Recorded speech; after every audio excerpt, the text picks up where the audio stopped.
little bit. So that's good news. Here you go, a good look at it here. So we're looking at winds blowing in this counterclockwise rotation, but we still have a closed circulation, but it's not all that tight. So when you have a very powerful rotation and an actual tornado on the ground, in that situation, you'll see bright reds and bright greens, literally 1 pixel, or with a radar, we call those radar bins. And you'll often see those literally right next to each other. We call that gate-to-gate shear. Here over Neal Crossing, that's where we're seeing some more broad rotation, certainly strong winds here, the potential for some damaging wind gusts with this as it continues to track towards the south and east. But the tornado threat with this continues, but with this broad rotation, it's a good sign. Let me say that. It gives us reasons to be optimistic that we'll not see destructive tornado touchdowns with this. But that threat has not completely come to an end, so I'm going to stay with you and walk you through this. Let me do a couple things here. I'm going to give you the reflectivity. That's the mode of the radar that you're most used to seeing, of course, and give you a slightly wider view. So those of you watching in Somerville, heavy rain moving in now. That is away from the portion of the storm that is rotating, so away from that tornado threat. And you can see that heavy rain extends down into western parts of Floyd County. We'll check the rotation within that, and we're not seeing any. You see how it's all green and no red in that location? So that's a good sign. Let me widen the view a bit more, and then you look back towards west and northwest Georgia. That's where the storms are. So as we look here into metro Atlanta, the storms that we're seeing there, those are, or the lack of storms that we're seeing there, one of the things we'll be watching over the next couple of days is we've got several opportunities for strong and potentially severe storms over the next several days. But in the short term, the threat is in the northwest Georgia, and overnight tonight, that risk is going to expand a little bit to the east, but affecting mainly the North Georgia mountain counties in the hours ahead. So just want to give you that wider view to reset what we're looking at here across metro Atlanta and North Georgia. Dry conditions across the metro area. Here we are looking at the tornado warning. That's what's flashing here in red. That's a tornado warning for Chattooga County, the northwestern corner of the state, and it's this portion of the storm where we're seeing there that is rotation. one new tornado warning for Ohio. Looking at the reflectivity, looking at the velocity, of course, and let me switch back over into a different radar mode just to update that look, and there you see it there. So a fairly broad rotation. Let me do another storm track here. Again, this is moving at about 20 miles an hour towards the east-southeast. So that gives us a time of arrival of the portion of the storm that is rotating into Tryon in 14 minutes. So we'll continue to monitor this as it tracks towards Tryon. There's Highway 27 that extends from Lafayette south to Tryon and Somerville. This portion of the storm headed towards Highway 27 in Tryon. But I want to point out, Tryon, you're outside of the tornado warning. You're technically not in the warning. You've got plenty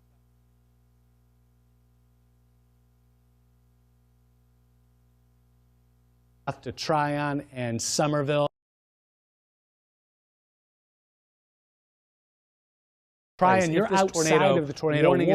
You're technically not in the warning. The rotating part of the storm, plenty of time to prepare, makes it as far east and southeast as Tryon. Where would you go? If this tornado warning is expanded to your area, if you have one as your rotating part of the storm, otherwise the ground threat makes it as far east and southeast as Tryon. Where would you go? Keep that in mind. Lowest level of your house, a basement if you have one as your first choice. Otherwise, the ground floor path as we extrapolate it out away beyond the tornado warning. That's what you want to do. Keep that in mind. Somerville, a little bit closer. You're also near, but likely just to the south of this path as we extrapolate it out. Very heavy rain and even the potential for a little bit of small hail with this. These storms around Somerville here and out towards the east and to the south, for that matter, have the potential very heavy rain and even the potential for a little bit of and then we've got that hail with potential right here. These storms around Somerville and out towards the east and to the south, for that matter, have the potential to produce some very strong wind gusts. A couple things we can look at here. We've got that tornado potential right here in the northwestern corner just a little bit of Chattooga County. Again, that's a look at it in 2 dimensions. A couple of things we can look at here of this storm. I'm going going to put this into an automatic loop here just a little bit, just for the next couple of minutes. Just going to take a look at it. So this storm, there is one new special marine warning. Potentially damaging winds, very strong rotation here, north of Valley Head, just for the next, just to the east of Valley Head. That's in northeastern Alabama. So this storm was producing into Georgia, and potentially damaging winds, very strong rotation here, north of Valley Head. You can see just to the east of Valley Head, that's in northeastern Alabama, is moving east into Georgia. The storm that's been developing to the south is actually getting as it's tracking towards the south and east. So you can see as you put it in motion, more of a that portion of the storm is moving east over Somerville. The storm that's been developing to the south is actually getting counterclockwise circulation. So that's why we see more of a northeastward motion better with the storm that's over Somerville. Counterclockwise circulation here. We've got this thunderstorm, counterclockwise circulation tornado. We stop this for a minute and reports of flooding. There is one new special marine warning. So we have storm that counterclockwise circulation here within this thunderstorm, and the possible Tryon to Somerville. Very heavy rain for you already. So a little break in the action just to the west that developed to the Highway 27, and then a little farther to the west. That's the Tryon to Somerville. Very heavy rain for you already. A little break in the action just to the west. It is Highway 27, and stubbornly staying with us with this storm. That's the portion of the storm that fairly broad here for the possibility of tornado fluctuate between. We still have that rotation. It is potentially stubbornly staying but still well-defined circulation has been with the greens and the reds. We've seen it kind of the storm fluctuate between tight the south and east. More broad. Again, it's been moving at about 20 miles an hour here again, but still well-defined circulation. Let me put with the greens and the reds with this portion of the storm track here as it's tracking the continuous track towards the east-southeast. So although there's heavy rain over Somerville, not a current tornado threat in Somerville. Lyerly, you're in the clear for this tornado threat. Menlo as well, as it's all focused here in north central parts of Chattooga County. That's where we see that rotation. Now as we expand the view, look a bit farther to the south and east, this is the northern part of Floyd County. So as we extrapolate this out, you can imagine that if this storm holds together, it's going to cross Chattooga County and then potentially impact parts of extreme northern. Has come to an end for Harrisburg. Welcome Hill here in north central and northern sections. That's a big if, but there's the tornado threat. It is past now north, or it is currently passing north of Somerville, tracking towards the south and east. Let me remind you again, if you're just tuning in, what your safe place is, where you need to go if you're being threatened by. Frankly, hasn't been all that impressive, so it's something we'll keep our eyes on. And let me expand the view a little bit. There's Somerville, there's Tryon, and it's going to continue its track towards the east-southeast. So although there's heavy rain over Somerville, not a current tornado threat in Somerville. Lyerly, you're in the clear for this tornado threat. Menlo as well, as it's all focused here in north central parts of Chattooga County. That's where we see that rotation. Stairs, certainly into the basement, windowless areas. That's your best choice, because remember, with the flying debris shattering the glass, and of course that's so sharp, that often can be what causes the most serious injuries, the glass that's breaking. So give you another updated look. This storm is getting a little closer to Tryon now. Still, the tornado warning is just to the west of Tryon. If you're watching now in the Tryon area, my suggestion to you is to go to your safe place. It's not going to be for long. It's going to be there in the next few minutes, and it's going to be gone just a few minutes after that. So although you're not technically in this tornado warning, the rotating part of the storm is moving over Tryon over the next 5 minutes or so. So again, if you're in Tryon, right here along Highway 27, near or just to the north of Somerville, head to your safe place. There is one new severe thunderstorm warning for Georgia. You don't have to go there for long, but go to your basement, go to your ground floor, interior room, away from windows. We'll do an updated storm track here along this just to give you an updated timeline as this is moving. Again, about 20 miles an hour out towards the east.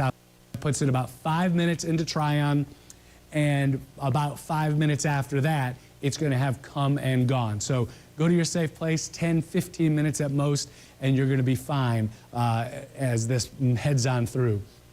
We have a wider view as you look towards Somerville, Lyerly, Menlo, you're in the clear. Lafayette, passing to your south. Rome, this is passing to your north. Calhoun, you'd be wise to monitor this. We'll see if it holds together long enough to potentially have any impacts out towards Calhoun or Gordon County. But for now, the tornado warning in effect for Chattooga County, and that rotating part of the storm is right at the the outer edge of the warning itself. So there's the potential we need to expand this tornado warning area to cover these communities a little bit farther to the south and the east. So here's the tornado warning, but you can see the rotation here is right along the eastern edge of the actual warning polygon.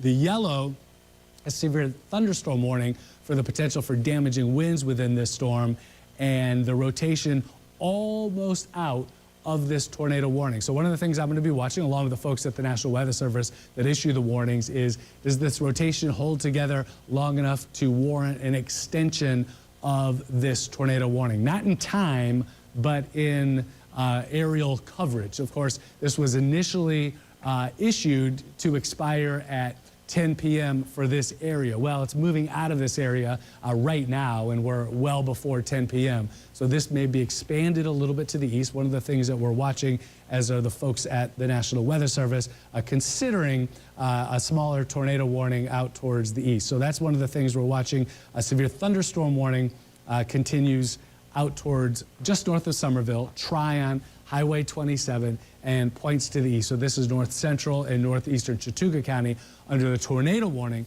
for the possibility of some damaging straight line winds with this. Let me show you a look at the reflectivity within this storm. Remember, reflectivity is what we kind of the standard mode of the radar. So the very heavy rain in the red, of course, that extends from Lafayette to Tryon to Somerville to west of Rome, western Floyd County. And we see the purple here near and just to the north of that area where we have the rotation. That is likely not just very heavy rain, it certainly is that, but also some small hail mixed in with that, a very real possibility. We'll put on the lightning bolts here. This is cloud to ground lightning strikes that have struck just within the last 10 minutes. And look at this, 160 cloud to ground lightning strikes within this thunderstorm, just in this area in the last 10 minutes. So in addition to the threats from the potential for damaging straight line winds and the possibility of tornado touchdowns, of course, cloud to ground lightning. There is one new severe thunderstorm warning for Kentucky. Obviously is more common, but certainly a very dangerous and deadly threat is the lightning. So 160 cloud to ground lightning strikes just within the last few minutes. So let me turn those lightning strikes off. Here's an updated look at the radar. I'll give you a little bit of a wider look just to show you that the rest of Metro Atlanta and North Georgia currently dry. The threat for isolated strong and severe storms currently obviously northwest Georgia, and that's going to expand to the east. So that potential impact in parts of the North Georgia mountains through this evening and into the night, and certainly that could impact parts of the North Metro. For those of you watching south of I-20, the severe weather risk for you this evening is very low, but we'll keep our eyes on it in case something does develop out ahead of this main portion of the storm. We'll go back to the velocity mode, and you can see that is centered basically right over Tryon right now. So here's Highway 27, here's north central Chattooga County, and there's Tryon. If you're not in your safe place, get there now. The tornado warning has been allowed to not expire. It was scheduled to expire at 10 o'clock. That tornado warning has been canceled because the rotating part of the storm has moved east of the warning, and the rotation is pretty consistently broad here over the last few minutes. So one of the things I'm watching here, this is where the severe thunderstorm warning is, possibility of some damaging straight line winds, but you can see that rotation is really starting to diminish as we go back over the last half hour. You can see a tight rotation, well defined there about a half hour ago, and we saw it in the northern parts of Chattooga County, and we're starting to lose that now. So folks at the National Weather Service obviously seeing the same thing. They've allowed that warning to expire. Some potentially large hail developing north of Tryon right now, but no tornado warnings currently in effect. We're going to go back to regular programming. Of course, I'm going to be here in Severe Weather Center 2 monitoring this. If we have another tornado warning or some other imminent threat, I'll cut into programming immediately and bring that to you. Remember to download the WSB TV Weather app. Go to the App Store or WSBTVWeatherApp.com, and the WSB TV Weather app will push warnings to for your location to your phone. So I encourage you to download that, a way to get warnings sent directly to you. I'll have a complete wrap-up on WSB tonight at 11, and I'll have updates sooner if conditions warrant, if we get another tornado warning. So stay tuned to Channel 2. I'll be monitoring this and jump right back in if necessary.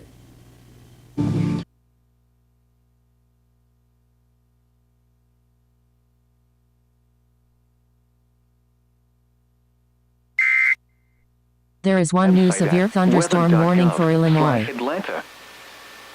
Here is the hazardous weather outlook. This hazardous weather outlook is for portions of north and central Georgia. For tonight, isolated thunderstorms are possible across far northern Georgia tonight. An isolated strong thunderstorm cannot be ruled out.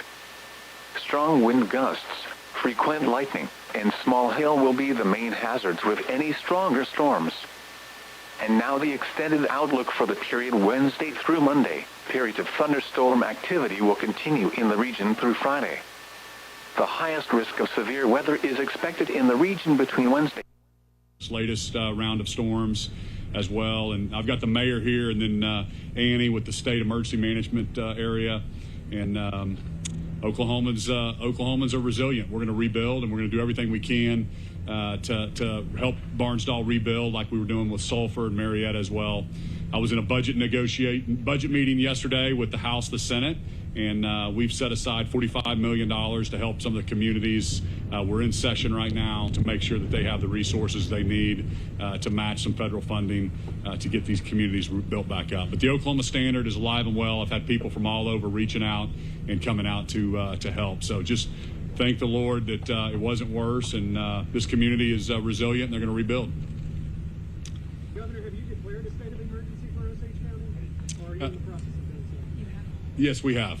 We have. And we've added, and Annie can speak to, we just had Okmulgee added to the disaster list, and you might speak to the different counties that are on that list now. Sure. Yeah, so we initially requested and received assistance for Murray, Love, and Hughes counties. We were able to get Carter County added to the presidential disaster declaration. And writing here today, I just received notice from FEMA that Okmulgee County has been declared as well. And so we're continuing on with preliminary damage assessments, adding all events since the beginning, last Thursday event in Shawnee that led into the weekend to that. And we sent up an additional list of counties to be added to the emergency declaration from all of the storms that have been we've been experiencing over the last couple of weeks. And so you can post a website with those counties added on.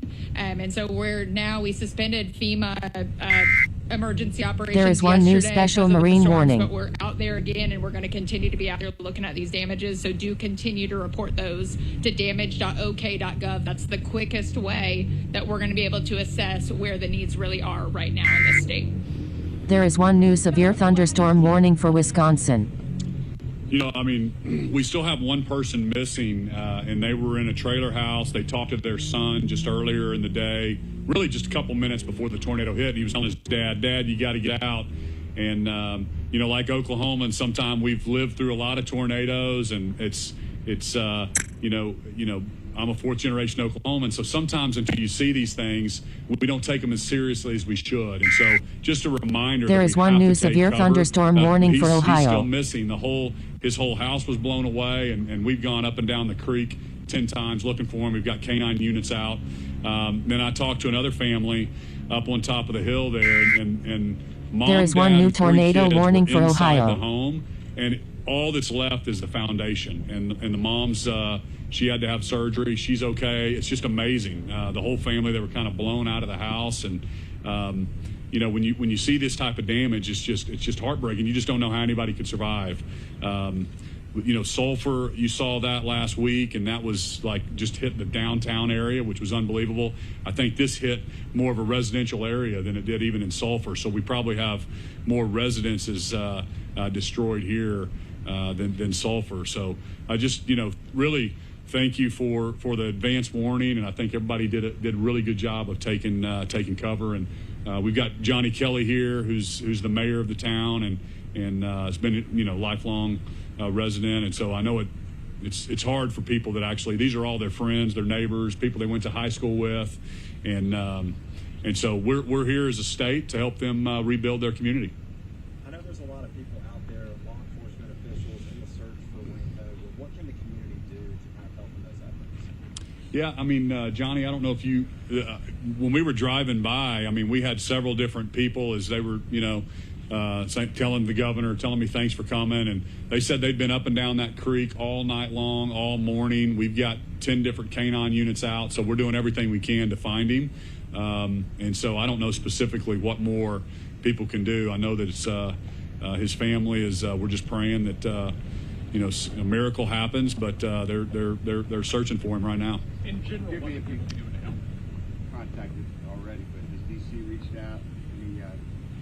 Yeah, the president called me last Sunday night after the Sulphur Sunday afternoon, and then Administrator Criswell, she's already reached out via text today if she needs anything. This is a tornado warning.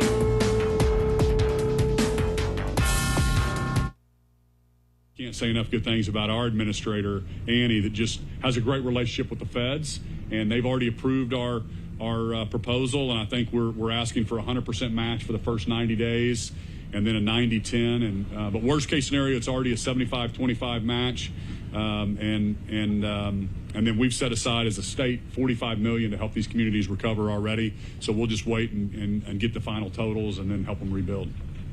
Did I hear you correctly in yesterday's budget meeting? The $45 million includes everything we've gone through since Father's Day up to now? Yeah, can you speak to that, Annie? Sure. Yeah, so there are some open disasters that historically, as they've been closed, will pay 12.5% of those local cost shares. And so that would bring up the communities that have experienced storms dating back to the last couple of years. That would include the Shawnee tornado, which was disaster 4706, and then the Father's Day storm, disaster 4721. As those communities continue this long recovery, because recovery is long, to help make them whole. So when they do experience these things like we're experiencing this May, they have a better opportunity to help themselves and their communities recover. So that number could be 65 at the end of all of this? For now, it could. We're very prudent with the taxpayer dollars. That 45, it's really early on for us to look at this and say, how much do you need? That's a hard question. And so we look at it, we assess it, we look at what is actually necessary and make sure that we're doing the best job that we can. If it's too little, then we'll ask for more next session. If it's too much, then we'll give it back to our savings account so that it is there for us in the future. Can I get a clarification on just some data? So one person is dead.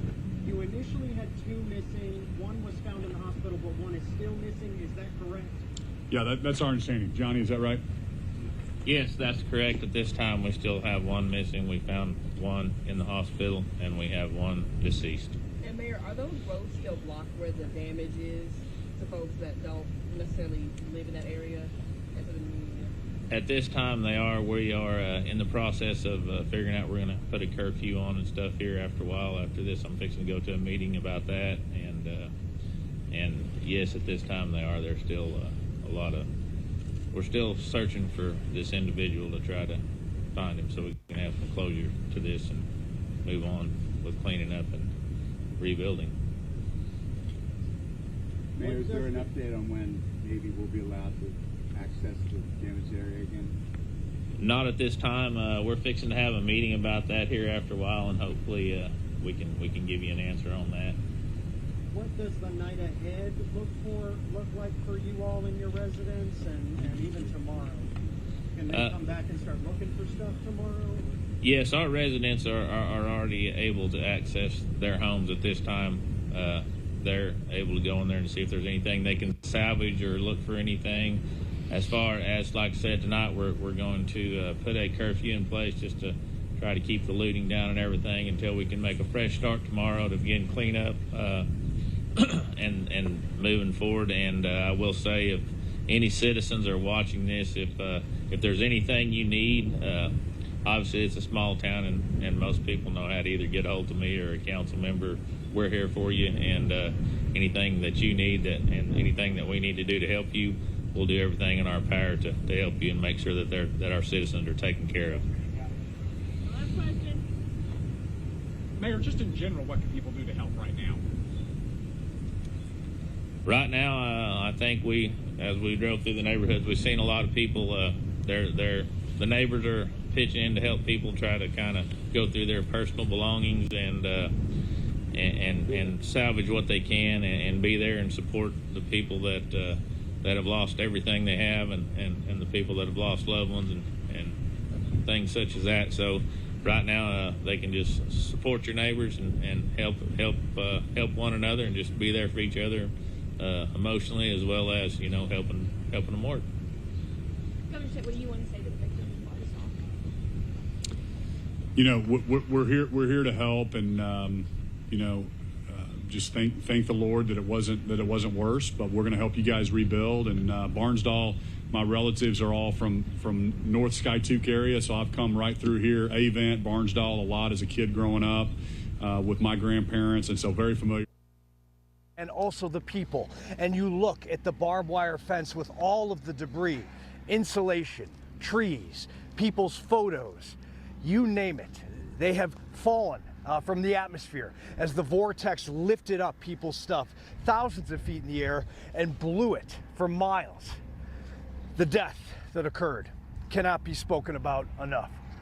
As a person that was born, that was a person that lived, that learned, that laughed, that loved, and then died at the hands of Mother Nature. Severe storm season takes no prisoners. There is one new tornado warning for Indiana and Ohio. It is still a hard reality.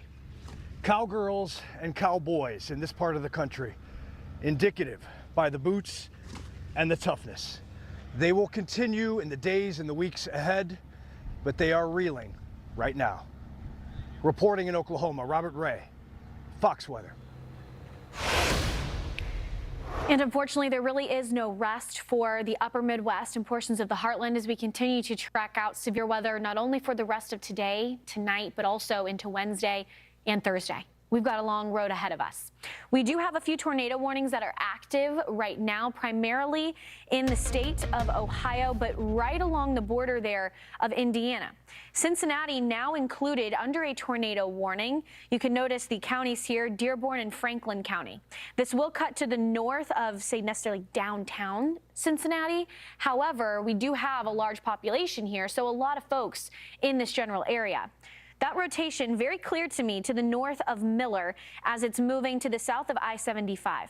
Where I think this potential tornado is going to cross over that intersection of I-74 and 275 to the north of Whitewater. So if that sounds familiar to you, if that's in your GPS, if that's where you're heading, we want to pull over and continue to watch the forecast very closely as we wait for this particular cell to move away from your general area. Because that rotation is quite tight. It is pretty indicative that there could be an active tornado on the ground, although we do not have a confirmed tornado warning right now.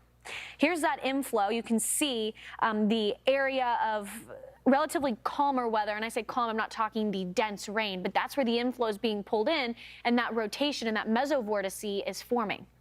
So that's right to the north of Bright here, near, I believe, State Line Road. This is a fairly classic look to a cell when you have that hook echo here. That's what we're tracking, but it is moving closer and closer to the downtown metro of Cincinnati. Right now, it's kind of right on the border there of Indiana and Ohio, moving towards Crosby and Coleraine at this point in time. So if we could get a cone on this, Sam, just to see what areas need to be in their tornado safe place, steps from it, or maybe making their way to a spot that they might feel safer being for the next couple of hours. So by the way she pulled that cone out, it's moving at around 40 or so miles per hour. Is that correct? And at this point, I would venture to guess it's a lot less than 40 miles away from that northern edge of Cincinnati. 10:05 p.m. Crosby, 10:14 Coleraine, 10:20 Fairfield, 10:24 Springdale, 10:30 Westchester, and 10:37 Sycamore.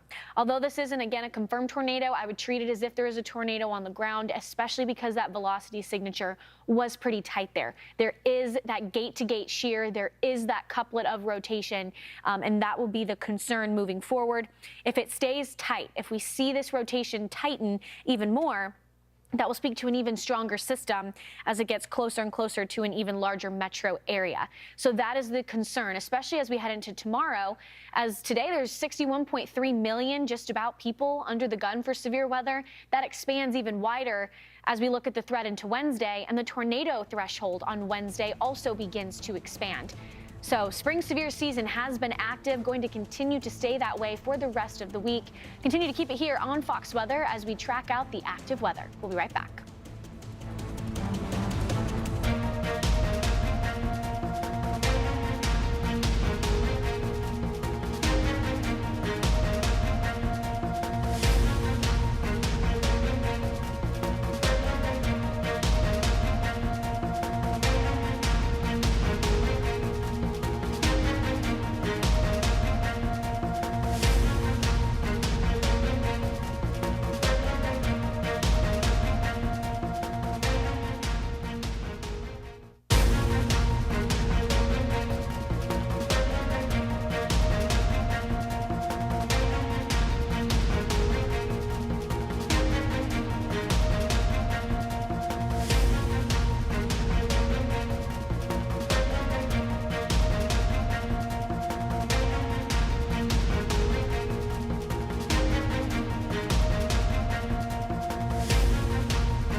Have you ever felt leg pain, restlessness, cramps, tingling, There is one new tornado swelling, warning for numbness, Kentucky. itchiness, or coldness?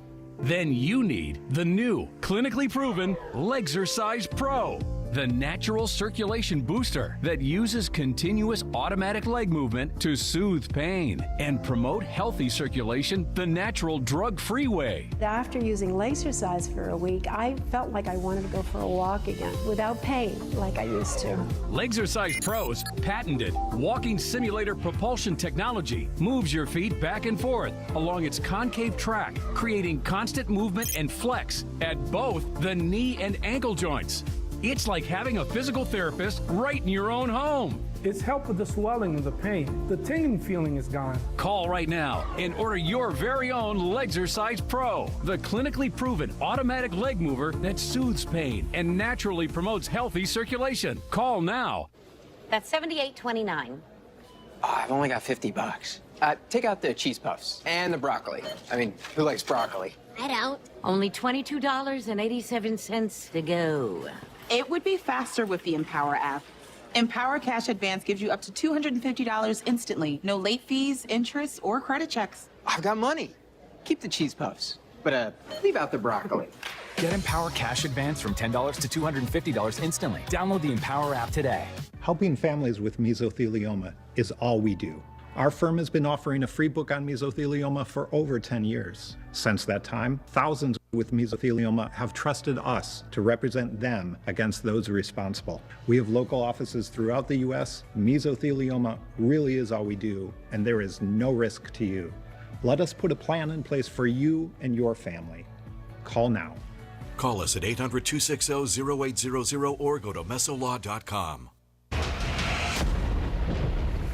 And welcome back into Fox Weather. I'm meteorologist Haley Meyer. We are continuing to track out active tornado warnings, severe thunderstorm warnings, and even flash flood warnings across the Ohio River Valley going into tonight. This was a possibility for today. It was a more conditional threat than Monday and tomorrow's threat is going to shape out to be.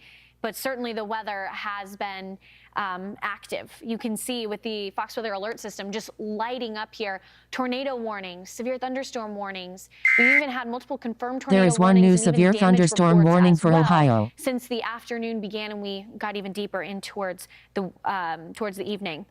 These storms are moving towards some pretty densely populated areas.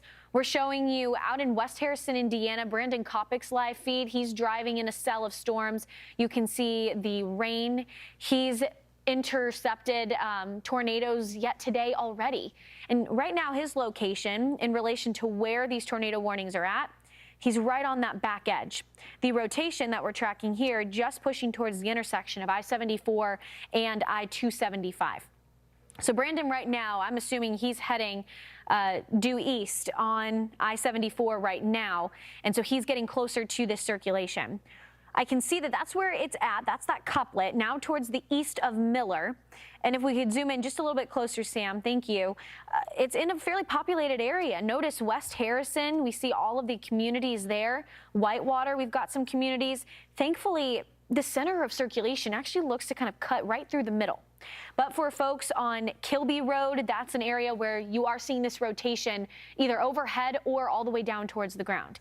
With Brandon Kopic being on this, if there is a confirmed tornado and we do have some lightning strikes, he will be one of the first people that could see it. We might be able to even intercept it first here. But at this point, it is somewhat broad rotation, and we're showing you the past few scans. That's pretty tight gate-to-gate shear, and as it moves closer and closer, it begins to kind of broaden out there. And you see less of the purple and the orange, which is showing you very fast-moving wind toward and very fast-moving wind away, to then just towards and away winds kind of moving together. So this to me is showing that this system is beginning to loosen with that given rotation, but that doesn't mean it can't go through a cyclogenesis process and then retighten up and come down as a tornado as well. And this is as it's moving closer towards the northern edge of the Cincinnati metro. So for folks in Cincinnati, we've got a lot of interstates kind of in and around this area. So I-71, I-275, I-74, Interstate 471, really travel in and around this entire area is not advised. There is one new severe thunderstorm warning for Georgia, as we are tracking out this tornado-warned cell. But this will be the cell to watch, as it is the closest to a populous area. Cincinnati, I would venture to guess at least 500,000 people, probably even a little more than that for this particular area. So it is right now going to continue to move just towards the south of I-74, and it'll be a storm that we'll watch. But for right now, I think it's somewhat safe to say we're not seeing a tornado on the ground at this point, but we should at least treat it as if there was, because certainly that rotation was tight enough that that could be the case. But it is since getting a little bit broader. In the city of St. Paul, though, we're showing you some storm reports with the progression of these cells. Thunderstorm winds were able to snap off tops of trees 50 to 60 feet high. So while tornadoes are definitely that threat that everybody perks up and they're like, okay, what's going on? Wind and hail can also be pretty dangerous in and of themselves. Out in Milroy, towards the north of I-74, a touchdown in a field east of Milroy, where nearby trees and power lines were damaged as well. And Brandon Kopic not only gives us information, he feeds it out to the National Weather Service. So this report out in Milroy, that was Brandon Kopic. So he has been on his stuff. He was out in Oklahoma as well for Barnsdall. He was there, one of the first responders helping this community begin to recover. Now back to his neck of the woods, as he lives in and around the Ohio River Valley. So he knows these areas very well, and he's tracking out storms that are somewhat closer to his home. To the north near Columbus, we're now starting to see some of these severe storms begin to fire up. This was all expected. We knew this would happen. It was going to start up a little farther towards the north near the Great Lakes. Then that threat would transition farther down towards the Ohio River Valley into the late evening as we head into the overnight hours. There's that rotational signature here, but even some rotation just towards the south of this tornado-warned box, to the south of Urbana towards Springfield on I-68. Here's that gate-to-gate wind shear right over Mechanicsburg right now. So Mechanicsburg, you want to be in your tornado safe place, wait for this to cross over. But at this point where I circled, that's where the tightest rotation is at, and we're not seeing any debris being lofted into the air, not that co-located debris ball. So I think for the time being, more than likely not a damaging, destructive tornado on the ground.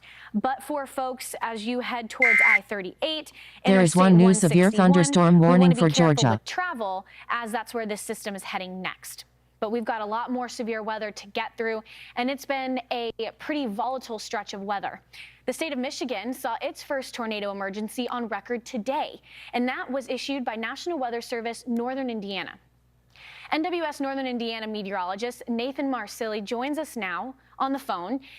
Nathan, thank you so much for joining us. I know it's still somewhat active for you guys. Can you take us through that moment when you issued this tornado emergency? Yes, we were watching a storm in St. Joseph County, Michigan, and that the rotation on that strengthened as it exited St. Joseph County and it moved into Northwest Branch County. And that's when the rotation was its strongest as it moved into the northern parts of Branch County. Issue, a first ever tornado emergency on record. Is that even anything that goes into the thought process that goes through your mind, or are you just saying this is a very significant situation, we need to warn these people? Yeah, we have some guidance we look at in terms of issuing tornado emergencies. We don't really don't really think about, if it's been issued before. It's just a matter of how strong that rotation is and if it's going to impact the community that really dictates whether we issue that. And out in Portage, Michigan, we've seen some pretty significant damage that has come from that community. Do you have any timeline on when you could get out and do these damage surveys? Yeah, right now in our Indiana and Michigan counties, we have about 4 to 5 areas of interest we're going to be looking at. It's possible there could be more that pop up in the next few days, but we do have some survey teams going out tomorrow. And I do have an interesting question for you. At one point, it looked as though we had another tornado warning kind of move over that same area. What is your take on that?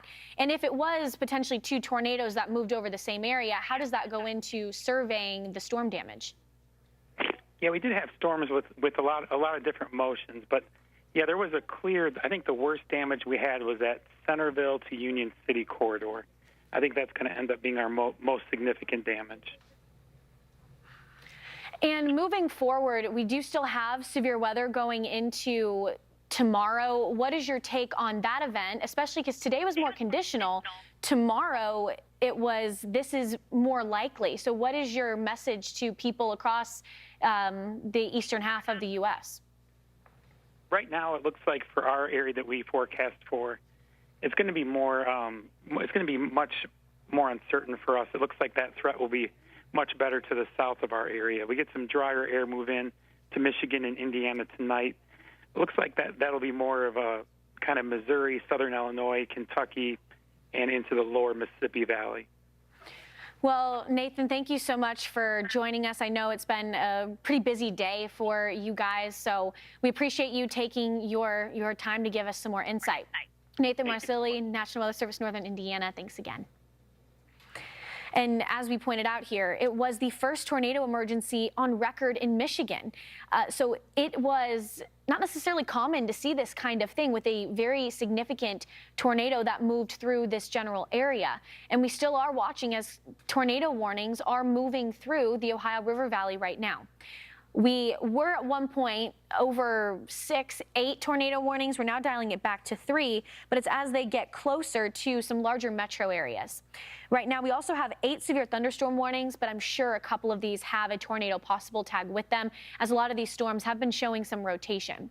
Now, because they show rotation, it doesn't mean that it necessarily is all the way down towards the ground. We're probably showing you rotation 20, 30,000 feet into the atmosphere, but still, that can quickly change, and you can go from a severe thunderstorm warning to then a confirmed tornado in the span of just a few minutes. We've seen it happen before, so we want to treat all kinds of weather. If you see a pretty nasty supercell moving into your area, treat it as if there could be a tornado in it and head home and stay safe. We do have tornado watches that are in effect for quite some time into the overnight hours. We're showing you the tornado watch till 11 p.m. Central, 12 a.m. Eastern. This is for southern Indiana and into portions of southern Illinois as well. And then as we head a little bit farther out towards the east into the Ohio River Valley, we've got a tornado watch until 4 a.m. for eastern Ohio, 1 a.m. for western Ohio. The list goes on. So just because it gets dark outside doesn't mean that the threat's over. In some cases, it could mean that it only begins to ramp up. For Columbus, Ohio, the hourly timestamp on this is you're going to see thunderstorms, potentially some severe supercells, until at least around 2 a.m. But right around that middle part of the overnight is when you'll start to see the skies begin to clear, and you'll get more partly cloudy. But we do have another round of storms, primarily just towards the south of Columbus, Ohio, going into Wednesday. So severe weather is still going to be active for portions of the mid-Mississippi River Valley as well. Here's putting this into motion for the rest of the evening. While Pennsylvania, you weren't necessarily under that level 3 threat for severe weather, you will potentially still see some hail and even some damaging winds. So before you go to bed, if you are out in PA, pull your cars in, make sure that anything valuable you're keeping outside, if you have any pets outside, pull them in as well. Make sure the whole family is nice and safe, because that's pretty nasty right around 1 a.m. But it's all of these discrete cells that are popping up across Kentucky and West Virginia that could potentially produce a tornado. So as you go to bed tonight, heed my advice. What I want you to do is take your phone and I want you to turn on your alerts. You can turn on your alerts with Fox Weather, and you can get notifications, especially when a severe thunderstorm warning or tornado warning is issued. The best thing to do, too, turn up the volume all the way up there as well. I tend to go to sleep with my phone volume off. Don't do that. We want to turn it all the way up so you can hear it loud and clear. For Pittsburgh, this is coming your way in the next few hours, and then you'll go back to cloudy skies by the early morning. But for right now, we do want to take you in the zone now to coverage with our affiliate Fox 17 West Michigan as they track out this severe weather threat. Community's office, we all walked down into the basement. I would guess there were about 50 of us just huddled together. Children were crying. Some teenagers were calling their dads, telling them to drop everything and get to the office as quickly as they could. Dogs were understandably freaking out and getting upset, and you know, at one point they were attacking each other inside that basement.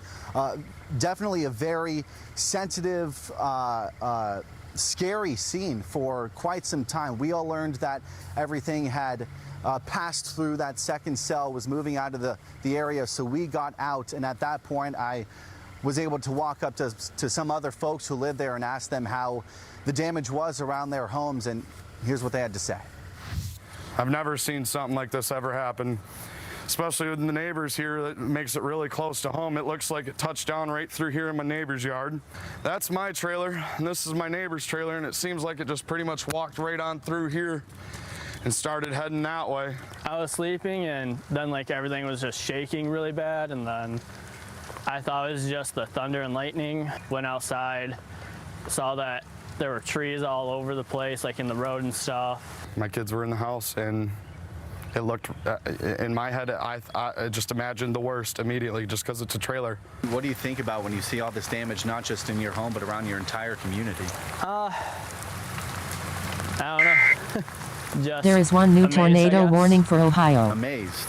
In a way, like how much things can happen in like just a short few minutes. I don't think it lasted more than 10 minutes, and all this damage just happened.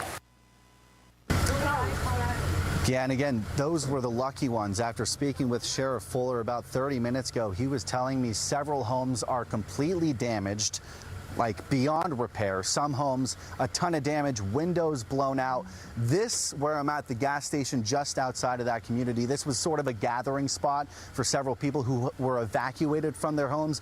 As you can see, it's very dark. Most people have in fact left. The power has been turned off for this area. There is one new tornado warning for Ohio. To try to assess everything that's going on. Not sure when that power could come back on, but part of the reason the power is out because there are several reported gas leaks inside that community. So they're working to address that situation right now. In the meantime, Sheriff Fuller tells me they're working on setting up a shelter for folks in town. City buses have been turned on, and they're going around to different areas to try to pick up anyone who has lost their car or their home and needs a place to stay and needs help getting there.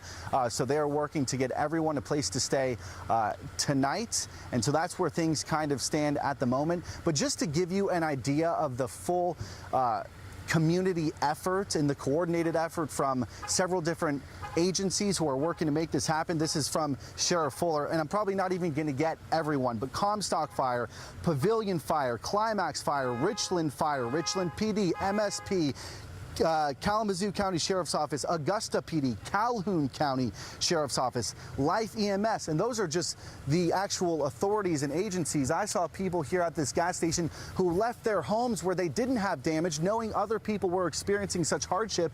They came to this gas station and were handing out water to anyone who needed it. So truly, every which way you look, a community-wide effort to address this absolutely tragic situation that has unfolded here in Portage.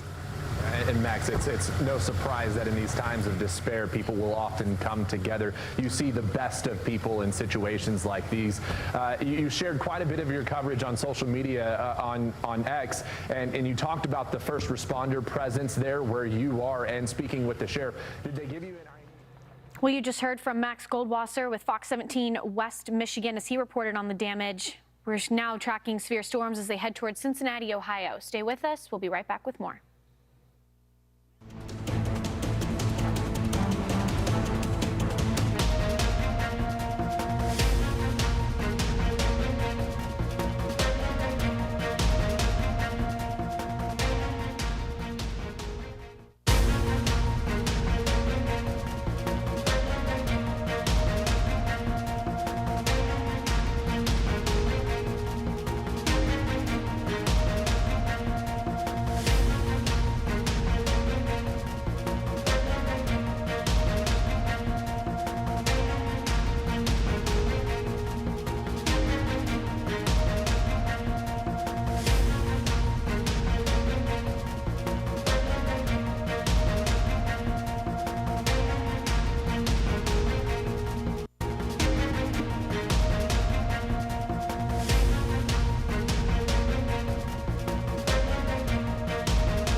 Do you have an invention idea but don't know what to do next?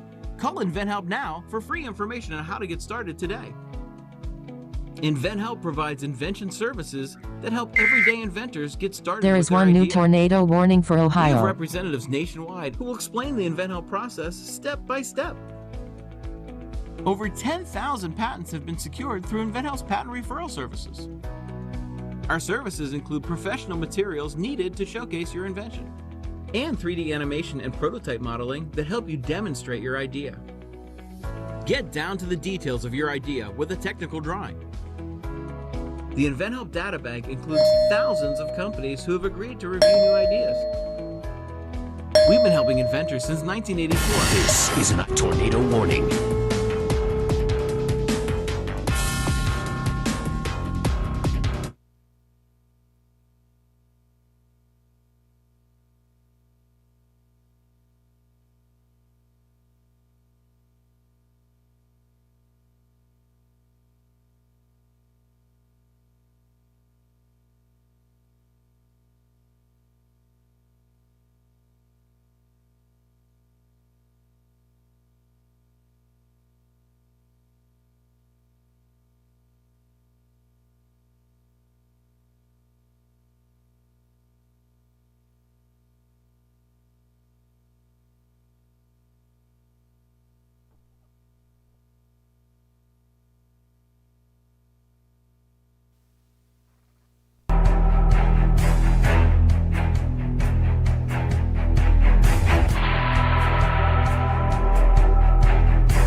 And really two tornadoes moving right parallel with each other. This right now is heading towards Wilmington. Wilmington, a fairly large city, but these tornadoes just passed over Lebanon. You can see, fairly rain-wrapped though, as these two cells, it looks like they probably merged together. And so we have one rotation near Oregania Road, another rotation near State Highway 123. But there are the two rotations, maybe even a third, it even looks like, could potentially be starting to form. So this is and maybe even a third looking debris ball.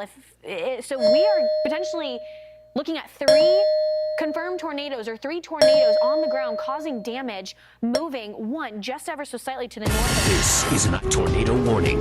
Well, here it is. That's number one here that moved just towards the south right along Interstate 71. Then you've got debris ball number two that moved just through Lebanon, heading to the south of Oregania Road. Then if we put it into motion even more, we see maybe a third, or maybe this tornado kind of cut a little bit farther down. To me, it looks like it could be three different areas of rotation, but especially, I mean, yeah, that's what that looks like to me. But this debris ball over in Morrow is actually a little more significant. When you start to see the debris in that blue, that's showing you pretty weird targets to the radar. So that could potentially be pieces of a home being lofted up. We've seen pretty significant damage come out of these storms today. So this is an ongoing serious situation. Again, this is just towards the north of Morrow. It is heading towards the south of I-71, going to probably intersect between Pansy and Vernon, but we do have multiple confirmed tornadoes on the ground. Looks like we might even have three at this point in time. Folks in Senior, if you live along Strout Road, you need to be in your tornado safe place right now, because these tornadoes are causing damage. If you see a debris ball, there is damage. It could be as small as maybe a fence post or a tree branch. There is one new tornado warning for Illinois. Being blown off of their foundations, whether that be a mobile home or a larger home. Today, the National Weather Service and the Storm Prediction Center did highlight that there was a chance that we could see strong tornadoes. This could be that instance of a strong tornado. It will take some time to figure that out. We'll probably have to wait a few days, but we want to treat it as if there is a very dangerous situation right now unfolding. Out in Oregania, 10:30 p.m., so we're talking another 10 minutes. Wellman, 10:40. Another 20 minutes. Massey, 10:44. Kingman, 10:54. And Gurneyville, 11:04. But truly, I-74 is going to be an interstate we need to avoid at all costs, as we have multiple areas of rotation that are moving towards the east here. Even if you pull off of I-71, don't pull off too far because the rotation is just towards the south and just towards the north. The strongest one to me, though, right now is right over Senior. That debris ball certainly growing quite large as it moved over that town. So that's what's concerning. It hits a larger area, more homes, more targets, and then we see this debris ball grow. For right now, it doesn't look like an incredibly populated area. A few roads that would be indicative of maybe some ranch homes that are in and around this region. But right now, it looks like a lot of trees, maybe some farmland potentially out here. So that is good news. But we do have quite a bit of debris that is being lofted. This is a tornado warning. Exclusive storm tracker Brandon Kopic. We're going to see if we can get him on the phone here and chat with him as he's been tracking out these storms. Hey, Brandon, you're in Cincinnati right now. It looks like it's just downpouring with rain. You've had a very interesting stretch of weather over the last couple of days. What's been going on right now, and what's your take on the tornadoes just towards the north of you? Well, I'm going to be coming up to I-75 here shortly and starting to make my way south. Running off of 2 hours sleep, so I'm running on nothing but caffeine and the grace of God today to keep me going. But we're going to move south here on 75 here shortly. I think we're eventually going to start seeing the tornado threat kind of wane as we get later into the evening over the coming hours as this goes into a more linear storm mode. We're definitely getting some good quarter-sized hail right now on the north side of Cincy here, and we've definitely had some 60-plus mile-an-hour winds as well. And Brandon, this is kind of more of your neck of the woods. You're from this general area. What's been the difference between tracking out these storms yesterday when you were out in Oklahoma to then today in the Ohio River Valley? Well, while this is a little bit closer to home to me, the more significant tornadoes that occurred today actually were very close to my home, within about 2 hours. I'm about 3 hours south of my home now, but it's always important, regardless of the location. We're out here to keep people informed, keep people safe, and cover it as best we can. And at the end There of the is day, one new severe thunderstorm warning for Ohio. We continue to do so, so I definitely feel accomplished with the day. We got a beautiful photogenic tornado that did not do any damage, and it was a win-win for all sides. Now, Brandon, I do want to just bring you back just to yesterday real quickly, because you were one of the first people on the scene to that damage over in Barnsdall. What was your initial reaction witnessing this damage, and how has that impacted your storm chasing today and just the rest of your career in this field?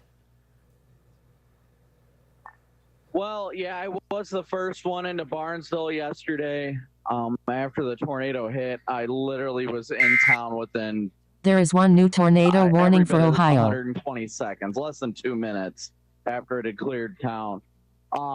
It's always devastating to see things like that. It breaks my heart. Obviously, I never want to see that stuff, but we go out there and we help in whatever way we can. And, you know, some days are hard when you have those fatalities, and, you know, it drives you harder to do better at what you're doing, communicating with the general public and just trying to keep people safe. It's unfortunate, but you can always try and flip things into a positive to try and utilize your experiences to help others and hopefully make a difference in somebody's day next time. Well, Brandon, I'm sure a lot of people out in Barnsdall are thanking you for everything that you did for them, and hopefully you don't come across any kind of... This is a tornado warning. We've got a long stretch of severe weather to go. It's been an exhausting stretch of spring severe season. We're all running off of caffeine and by the grace of God at this point.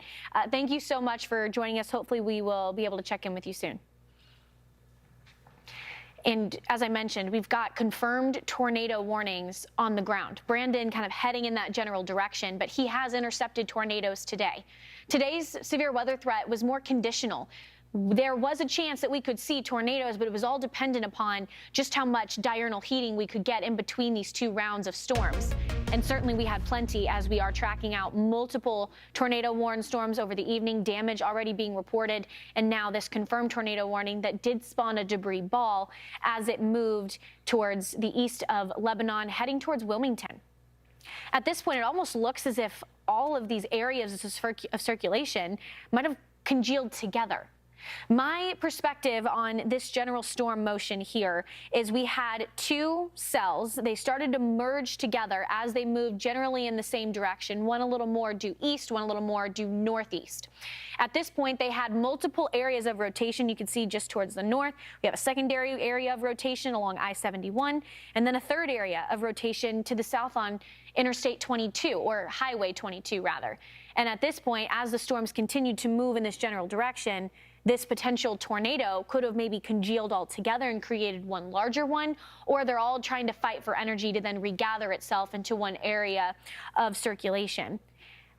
But Sam helping point out here, I mean, look at this, just down to the south of Edwardsville, another pretty significant area of rotation, and this isn't even warned. It's not confirmed tornado warned, and it isn't even severe thunderstorm warned. So that is concerning. So for folks to the south of Edwardsville, as it moves towards Martinsville, I think we want to consider being in our tornado safe place. I see potential for a debris ball there, a larger one here as it moves closer and closer to Wilmington. Wilmington is a larger metro, so we want to make sure that we are in our tornado safe place. Over in Edwardsville, here's that rotation.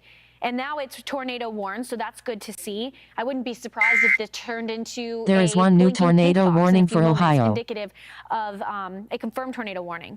But here's what I'm somewhat concerned with. It looks as though this could maybe be the first onslaught of something being lofted into the air that isn't quite meteorological. That is what could be happening in this case. Not necessarily enough to tell me if that's exactly what's going on, but it could be the beginnings of something here. So this right now is moving towards the east of Middleborough Road, heading towards 2nd Greek Road and Reeder Road. So if you are familiar with these areas, that's where this rotation is moving. It's now tornado warned, but this just shows you how quickly the situation can evolve. It can go from nothing to a tornado warned storm, and again, as I mentioned, I wouldn't be surprised if it went confirmed tornado warned in a short amount of time if we do see that debris ball begin to grow. Brandon Kopic is heading towards this area, so he will be on the scene. He'll give us some firsthand video from his storm tracking vehicle. 10:42 p.m. Cuba, this will cut just towards your south. 10:47 p.m. Martinsville, this is where it's tracking exactly to move through. It is right in the path. If this rotation still remains strong, that's where it's going next. Out in Farmers, it'll be in your area at 10:54, New Vienna just shortly after that. But for my folks out in Wilmington, here's where my concern lies. You have the radar site where this potential tornado, where we have that confirmed tornado warning, is moving towards. When these storms get close to the radar site, the radar can't see what's going on. So these communities right near Airborne Road, just to the south of Wilmington and that downtown area, we're kind of in a dead zone here. Well, it will be hard to tell exactly what's going on. So be in your tornado safe place, folks, out in Wilmington. Do that right now. You have a short lead time, but at least maybe a good 10 minutes. Make sure that you take the precautions now. We did see a debris ball. There is damage. We'll continue to bring you the latest reports and track out this radar scan as we continue to track these ongoing tornadoes on the ground.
Gilt has the designers that get your heart racing. Dior, Valentino, and more. All at insider prices, new every day. The looks you want are yours, at up to 70% off, but only if you act fast. Because 1 second they're here, and the next, they're gone. Designer sales at up to 70% off.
This is a tornado warning.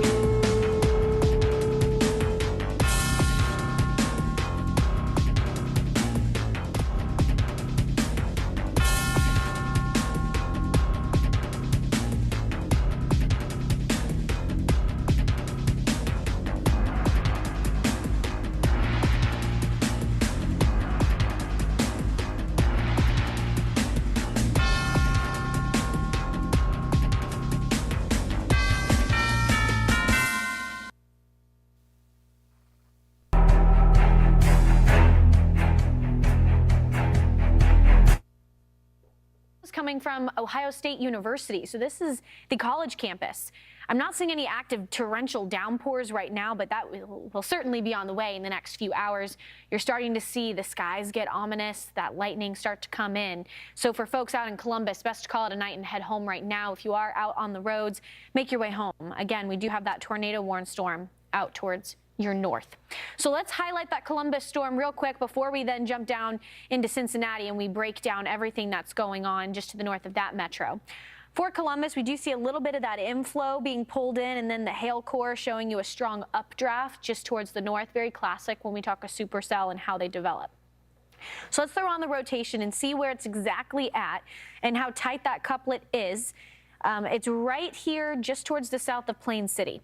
This is a fairly significant gate-to-gate wind shear that I'm seeing. Still somewhat broad, but definitely enough to warrant some concern, especially for Dublin and Westerville as we head towards Interstate 74 here as well.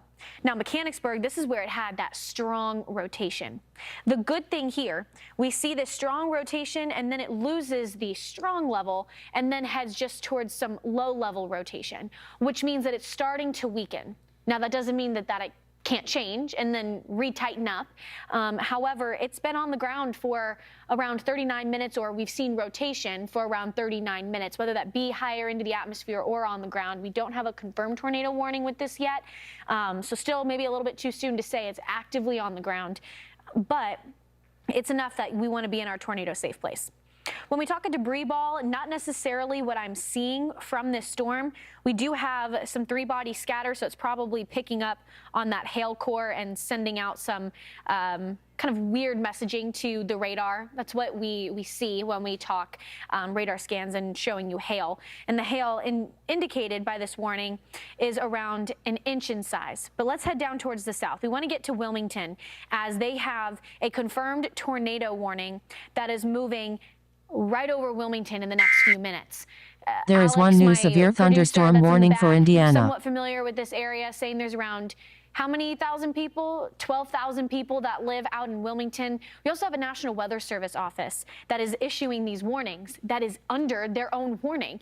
So at some point they could potentially have to seek shelter and then toss off the baton to some other local offices to help them out. That'll be an evolving situation, but there's that rotation here. The situation does look a little bit better, though. At one point, we were tracking 3 individual areas of rotation, with each of them having their own debris signature. Now, as we backed it up for you in time, this is around 10:20 p.m. You see rotation number 1, rotation number 2, and rotation number 3 that was just towards the north. That northerly rotation seems to have dissipated or potentially moved a little bit farther towards the south and then merged with the other storm systems.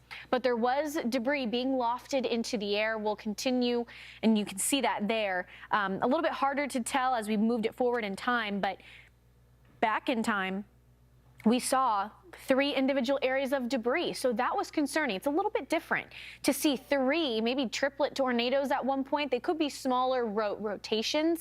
So these small little rope tornadoes. Too soon to really tell exactly what happened in this instance, but that's what it looked like at one point. Now all kind of coming together, but it is coming together right towards Wilmington. And you can see and Sam, I'm honestly curious if you could throw back on that rotation. What is the area from Middletown all the way down to Goshen where the rotation was seen? Because that's a long stretch of area where there was something going on. The atmosphere was starting to spin. And it's around 36 miles or so, 13 miles for some of these storms for their length. So that is an interesting feature that we've seen for tonight. But Wilmington, we want to be in our tornado safe place. We do have that confirmed tornado. And Sam, also, I'm curious if that was spotter confirmed or radar confirmed. That was radar confirmed, which does not surprise me by any means. Tight rotation co-located with that debris signature. So that'll be something we'll continue to monitor, but it does look like it's starting to loosen up a little bit. So that is good news, especially as it gets closer to that population density of around 12,000 over in Wilmington. I do want to take you a little bit farther back out towards Cincinnati, towards the west, as we're seeing this kind of training storm activity take place. These storms, just as one comes in, another one builds in right behind it. And again, and again, and again. And that's why we're also seeing these flash flood warnings come into play for areas just towards the east of Greensburg, near Manchester, Hamilton, even the northern edge of Cincinnati under this flash flood warning. In total, there is one new severe thunderstorm warning for Indiana. We've seen around 2 inches. But it is enough to cause some localized urban flooding for these areas. So that is going to be a concern, especially when we have even more storms building in on the back end. So for my folks out in Cincinnati, the threat is far from over. I would at least keep an eye on the forecast at the bare minimum every 30 minutes or so as these storms continue to backfill. And you do have a tornado watch in place for the next few hours as we head into even tomorrow as well, with an even wider stretch of severe weather. And if you look back out towards Bloomington, we've got a severe thunderstorm warning, another severe thunderstorm warning to the back end of that, and they're all heading towards Cincinnati. Now, this Bloomington cell, it's just radar indicated, and the reason why they're warning this, probably just because of the wind speeds of 60 miles per hour. And this cell shape is a little more of this Boeing segment, so it looks like it's gusting out. We've got a strong wind gust. So not necessarily taking the shape of a supercell, but it's got a long way to go. But it is heading towards a college town out in Bloomington. Indiana State University is over, Indiana University, Alex from this area helping me out. Indiana University over in Bloomington. And that's where this storm is coming next. So for folks out in Bloomington, we want to make sure that you guys are at home. We want nothing to do with 60-mile-an-hour wind gusts. Trust me. There is one new tornado warning for we don't want to deal Ohio. with it. And we also have to talk that chance for hail as well. But these supercells, when they're not being impeded by other cells in their area, they can quickly turn into a tornado. So that's another concern moving forward. So for Cincinnati towards the north, across I-71, that is where we're seeing the most active stretch of weather occur.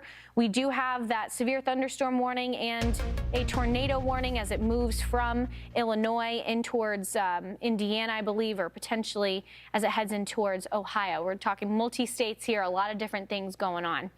For now, the confirmed tornado warning is still looking like a tornado warning out in Dublin, but it is a pretty strong radar signature. This is for Delaware, Franklin, and Licking County.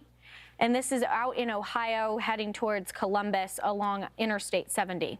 This is a tight debris, or not debris, but a tight rotational signature here. I am curious if we do have a debris signature, just to see if there's anything being lofted up into the atmosphere, especially as it's heading over a very densely populated area. I mean, just look at the metro that we're seeing out in Dublin heading towards Worthington.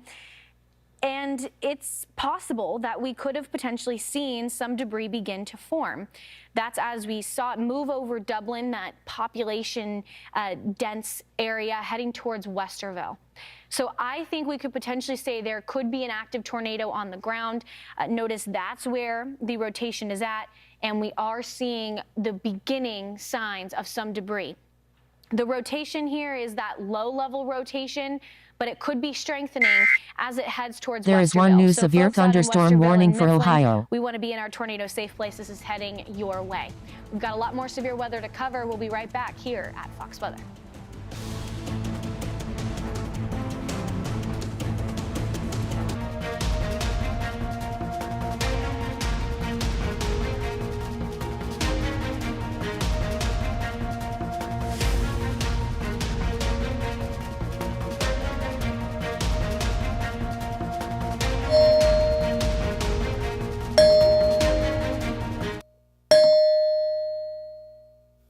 This is a tornado warning.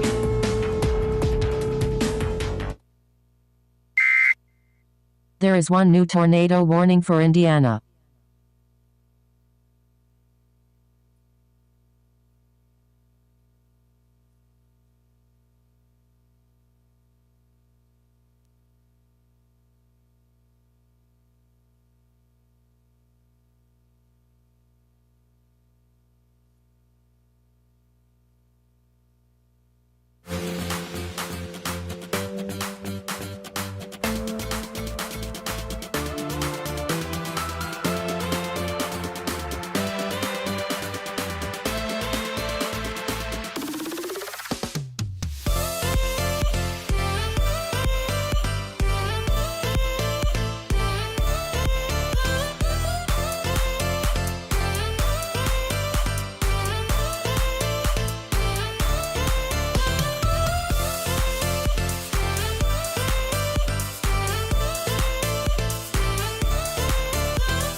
There is one new special marine warning.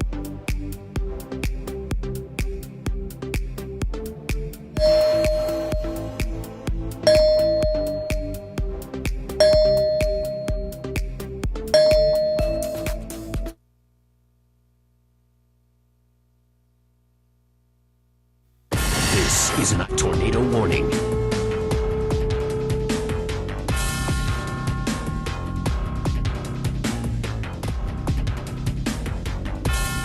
The Indian Creek settlement as well. As we look at velocity here, you can see a little bit of rotation there as indicated by the radar out of Evansville, and tornado warning for Knox County and Davies County, Indiana until 11:15 local time. This is also embedded within a severe thunderstorm warning, again crossing over from the state of Illinois. Numerous severe thunderstorms, numerous thunderstorms really across much of the central part of the country tonight. We also do have a severe thunderstorm warning that's going to be coming back in towards Bloomington, Indiana, Monroe County, Indiana until 11:15. You are under severe thunderstorm warning. This is coming in from Owen County, Indiana, also under a severe thunderstorm warning. So they're all lined up across central Indiana back in towards Ohio tonight. That's kind of the main story there. We also have some flash flood warnings in effect for Franklin County and Preble County, Ohio area. We've seen training thunderstorms across this part of the country. There is one new severe thunderstorm warning for Ohio. Now we do want to talk a little bit more here about having a preparedness plan at home when it comes to tornadoes. We've seen numerous destructive tornadoes over the last few weeks, and we want to make sure you are prepared for any future threats. A tornado warning has just been issued for your city. Do you know what to do to keep you and your family safe? Having a tornado safety plan is important, and even more important is making sure everyone in your family knows the plan too. Keeping you and your family safe during severe weather starts with knowing where to go. Tornadoes and any severe storm try to bring pieces of the outside inside, so put as many walls between you and the outside as possible. If you live in a home with a basement, that's the best place to be. Being underground, putting as many walls between you and the outside as possible is the safest place to be during a tornado. If you have a storm cellar, that's a good place to go as well. If you live in a home without a basement, though, you're going to want to try to put as many walls between you and the outside as possible on the lowest level of your home. If you're inside an area that has no windows, like a closet or an interior bathroom, that's going to be the safest place for you and your family to ride out a tornado. So the bathtub right there is where you survive. We also want to talk a little bit more about the things that you may want to keep in mind during a tornado warning. Other than the best places to take shelter, make sure you bring a pillow to protect your head, or a helmet is better if you have one, and making sure you have one for everyone in your family who's going to be sheltering in place with you is best. And you're also going to want to make sure to stay in your shelter until that all clear has been given. And you can hear that if you turn up your TV or you bring a smartphone device with you into your safe place, so you can be safe in your shelter while continuing to keep on top of the warnings and where your town is in relation to where that inclement weather is. We here at Weather Nation want you to be prepared and not panic when it comes to severe storms. For Weather Nation, I'm meteorologist Kara James.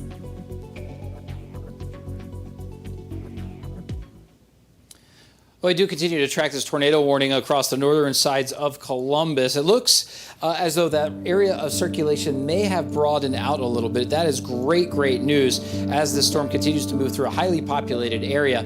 But along the north sides of Columbus, especially near that I-270, that northern ring road, take your tornado safety precautions. Northern portions of Franklin County, Ohio, into towards Licking County, Ohio. Tornado warning till 11:15.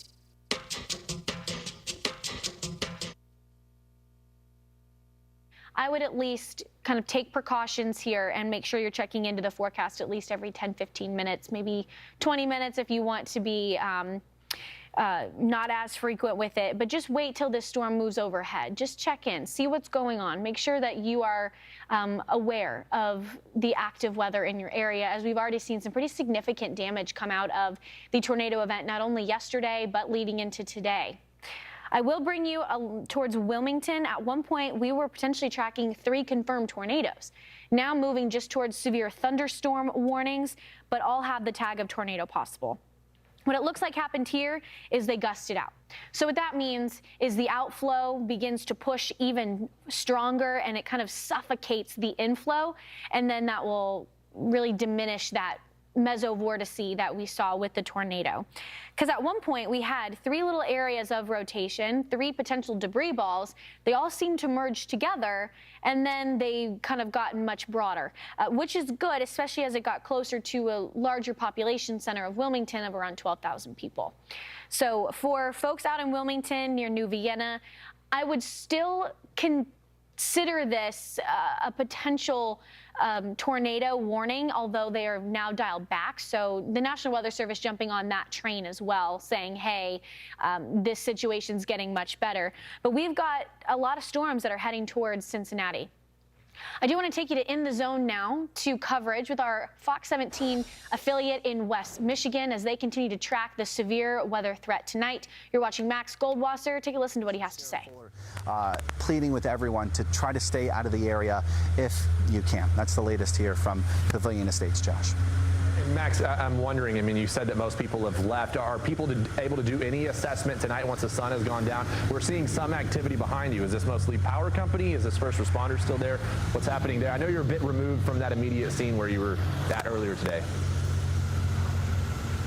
Yeah, I mean, it was a very active scene earlier with, I would guess, 8 to 10 different, either whether it be law enforcement agencies, fire departments from not just in the Portage and Kalamazoo area, but from the surrounding counties in West Michigan. Quite a coordinated effort. I would imagine, I don't want to say anything for sure because I can't see from where I'm at, but I would guess Some of the vehicles that we can see over there are probably Kalamazoo County Sheriff's and Consumers Energy. Remember, I mentioned power is out and the gas leaks are active, so that's probably who's still on scene here. Most people who were affected by this, who lived inside the Pavilion Estates, have gone away for now, found other places to live.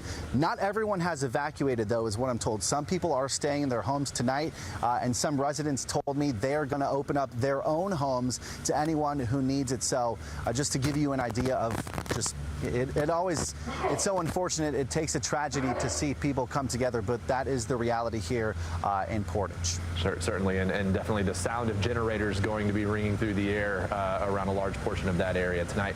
Max Goldwasser live in Pavilion Township for us tonight. Max, thank you. And now that we've seen the damage, we're going to get a recap of how we got here. And that's the beauty of Fox Weather. We can tap into our local affiliates as they are out on the scene right now over in Western Michigan. Let's do a review of our own here at Fox Weather and talk about what went down in this area just shy of 6 hours ago. The city of Portage had a radar-confirmed tornado that was right in and around Kalamazoo. So if Kalamazoo is more of a geographical area for reference, you can reference that. But it was in the city of Portage. And then that tornado just towards the south in Leonidas, we had tree damage reported by broadcast media. And then we also had the city of Crooked Lake being reported of a tornado near 200 West. We also had the first tornado emergency issued for Michigan. This was out in Union City, so that was not for the Portage tornado that incurred the most damage, but still speaking to the volatility of what happened across Michigan into the early evening hours. For Portage specifically, let's break down some of these reports. More than likely, Max over at Fox 17 was able to kind of be right where these reports were located. Multiple trees and power lines down across the road with that possible tornado. Max was also speaking to crews trying to get power back on, but still power's out. Large trees down, power lines, shingles scattered around. More with that possible tornado. And at one point in Portage, you're seeing right below me, mobile homes completely destroyed, empty foundations, just speaking to the fact that some of these homes were completely removed. Now, if you do live in a mobile home, here's something that you guys can do in order to stay safe in a tornado emergency or in just a regular tornado warning. A church, they're usually almost always open for folks. You can head over to a church. You can look up local areas on the internet. There's a lot of different resources out there. One of my colleagues, Craig CC, he has a great tornado shelter map for you. You can look him up on X and get an idea of where you can go to stay safe. And go to those locations 10, 15 minutes before a potential severe storm is overhead. But for right now, we're still looking at around 10 to 25% of areas seeing no power.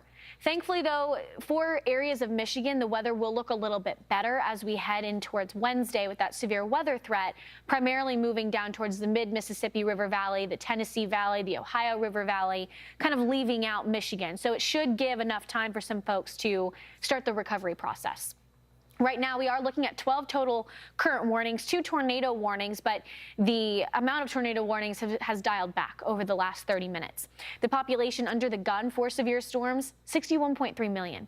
That is a large, not majority, but a large section of the U.S. population here that could see severe weather. And I venture to guess that that severe weather number there is only going to expand as we include cities all the way from Texarkana down in towards southern Illinois and even into southern Ohio as well. Population under warning right now, 2.1 million. Cincinnati and Columbus, Ohio are 2 areas that are seeing some pretty active severe storms. Tornado watches and just severe weather in general expected to last into the overnight hours, especially for areas across Kentucky, West Virginia, southern Ohio as well. Tornado threat likely. Large hail likely, damaging wind likely. So all of the threats really open up on the table here. But we have multiple days worth of severe weather at hand. We already tracked out a very dangerous, preliminarily rated an EF4 for Barndall, Oklahoma. That occurred on Monday. We'll see what they end up rating the tornado that occurred out in Portage for today. And then we've got Wednesday and even Thursday to contend with. Here's a look at the severe storm threat there. The I-95 corridor coming under the gun on Thursday, primarily as it shifts past the Appalachian Mountains. We are looking at more damaging wind and hail, but a few tornado warnings can't be ruled out. We could see that occur all the way into Thursday. Spring severe season living up to its name and its volatility. We'll continue to keep you updated with the latest on your forecast for tonight and moving forward for the rest of this season.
That's $78.29. Oh, I've only got 50 bucks. Take out the cheese puffs and the broccoli. I mean, who likes broccoli? I don't. Only $22.87 to go. It would be faster with the Empower app. Empower Cash Advance gives you up to $250 instantly. No late fees, interest, or credit checks. I've got money. Keep the cheese puffs, but leave out the broccoli. Get Empower Cash Advance from $10 to $250 instantly. Download the Empower app today. I have, over my 30 years, seen many patients who have excessive sweating. It is very much a confidence killer. Excessive sweating is not something you have to live with. I recommend Carpe for my patients. Carpe is by far the most effective antiperspirant I've ever used. I love Carpe. Now I don't sweat. Effective and affordable. It's a game changer. Avoid expensive treatments, injections, and prescriptions. Your total body sweat solution is available at mycarpe.com. Visit today and get free shipping. Helping families with mesothelioma is all we do. Our firm has been offering a free book on mesothelioma for over 10 years. Since that time, thousands with mesothelioma have trusted us to represent them against those responsible. We have local offices throughout the U.S. Mesothelioma really is all we do, and there is no risk to you. Let us put a plan in place for you and your family. Call now. Call us at 800-805-9000 or go to mesobook.com.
Is a tornado warning.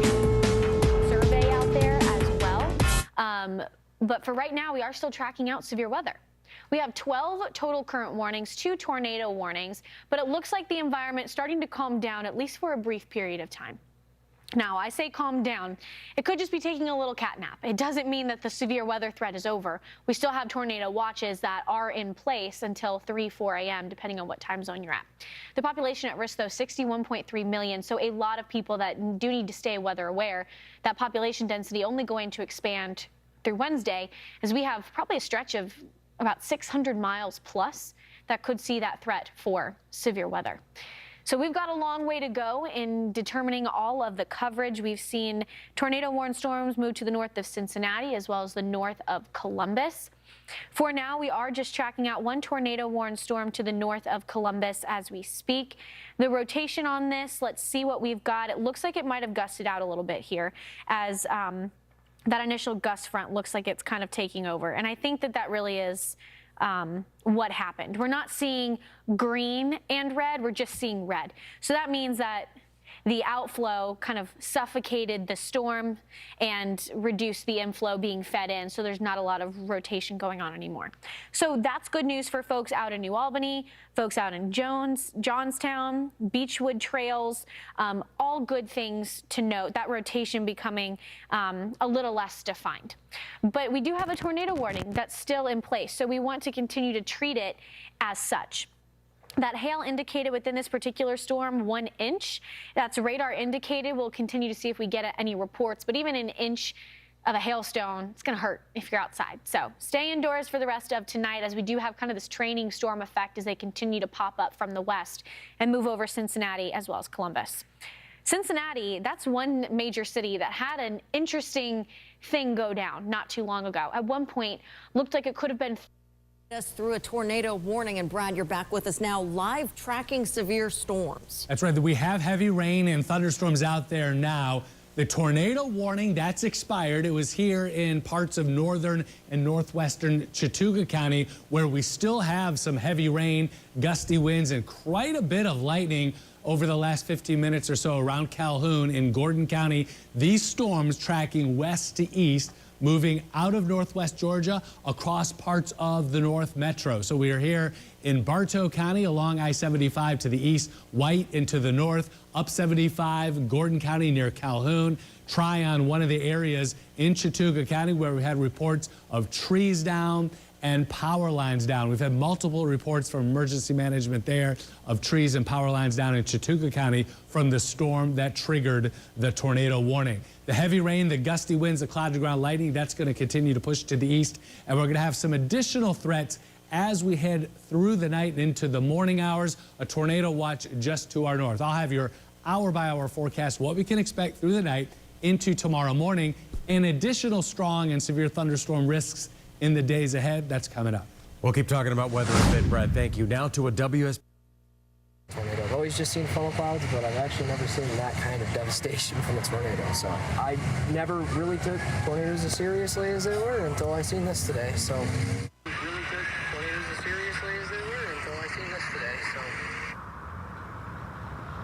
Now, we have yet to hear any official word from FedEx. We did ask around when we got here on the scene, but there was nothing really of confirmation from them. Whether work is tomorrow, we can't confirm, but judging off the damage, it seems pretty hard to believe. And also of note, when the person you just heard came back, he said that he had to shelter again for a second tornado warning. He sheltered in his vehicle, as did many other people in the facility. But yeah, the damage is significant, and the cleanup will continue for days after this. Josh?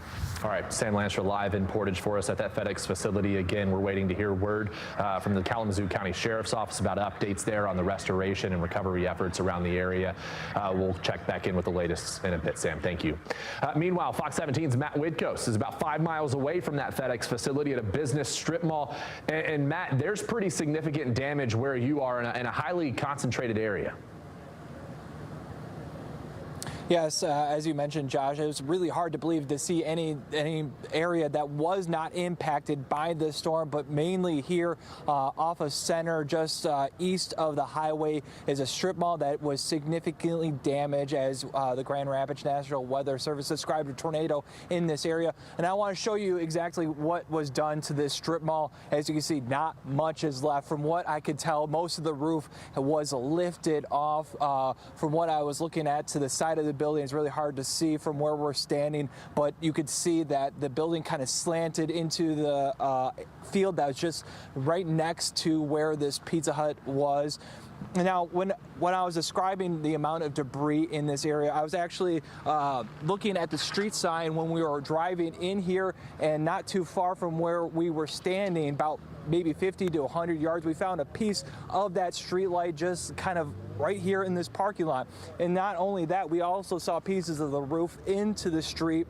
And when I was talking to an employee here at the Pizza Hut, it was almost like the storm just came in and left. And in that moment, he and his other coworkers really quickly hurtled right into the freezer that was inside that Pizza Hut. The next thing I know, my cook is trying to hold the front door shut, and I had my keys with a strap on the keys. I was trying to tie it shut, and then I just told everybody to get in the walk-in cooler as the ceiling started coming down on all of us. Like, we're literally running through the hall like this because ceiling tiles and insulation and frame pieces are all falling on me. Scary moments, as that worker was describing to me, when the storm started to roll here into the Portage area. Now, we have noticed a lot of people have left for the night, but earlier today we did see a lot of people just kind of surveying the damage. But in that moment, there was a lot of emergency personnel going around, trying to get around here in Portage. If you see that, please try to move over and let these emergency crews work at this time. And also, while you are checking out this damage, if you're wanting to take photos or videos, please use caution when you're in this area. There's a lot of down wires, and as you can see behind me here, this building is not really safe, as you can see with the caution tape. But when earlier, probably an hour ago, I saw some people go past this line and start taking pictures. So please use caution if you're wanting to check out this damage. Josh? Matt, it's probably important for people to know that just if you have no business or reason to be in these areas, probably shouldn't travel there anyways, because it is a dangerous place to be. It's hard to tell and differentiate the debris that's out there, because there may be power lines. Have you seen any of that? I know you talked about there being a power pole or a light pole snapped in half out there.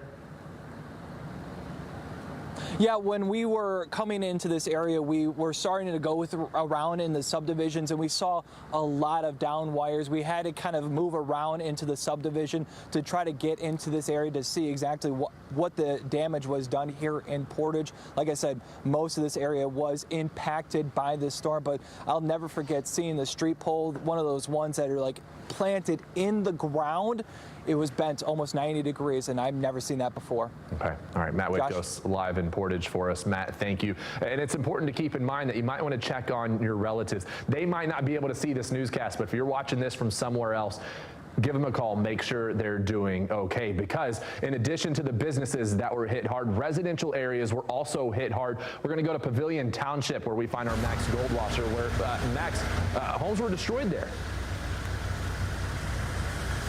Yeah, and we were There is one new tornado warning for Indiana. Town, Josh. I say first tornado because as we were doing a live interview here on Fox 17, speaking to a couple residents who were in the bathtub when that first tornado came through, I got a text from Reese Cole saying, hey, watch out, second tornado headed your way. And other people in the community were alerted to that at the exact same time. So all of us, as many people as possible, were flooding into the basement of the community office here at the Pavilion Estates, which is a trailer park here in town. I would say about 50 of us gathered inside that basement, not sure what was going to happen next. I remember some children understandably upset. They were crying.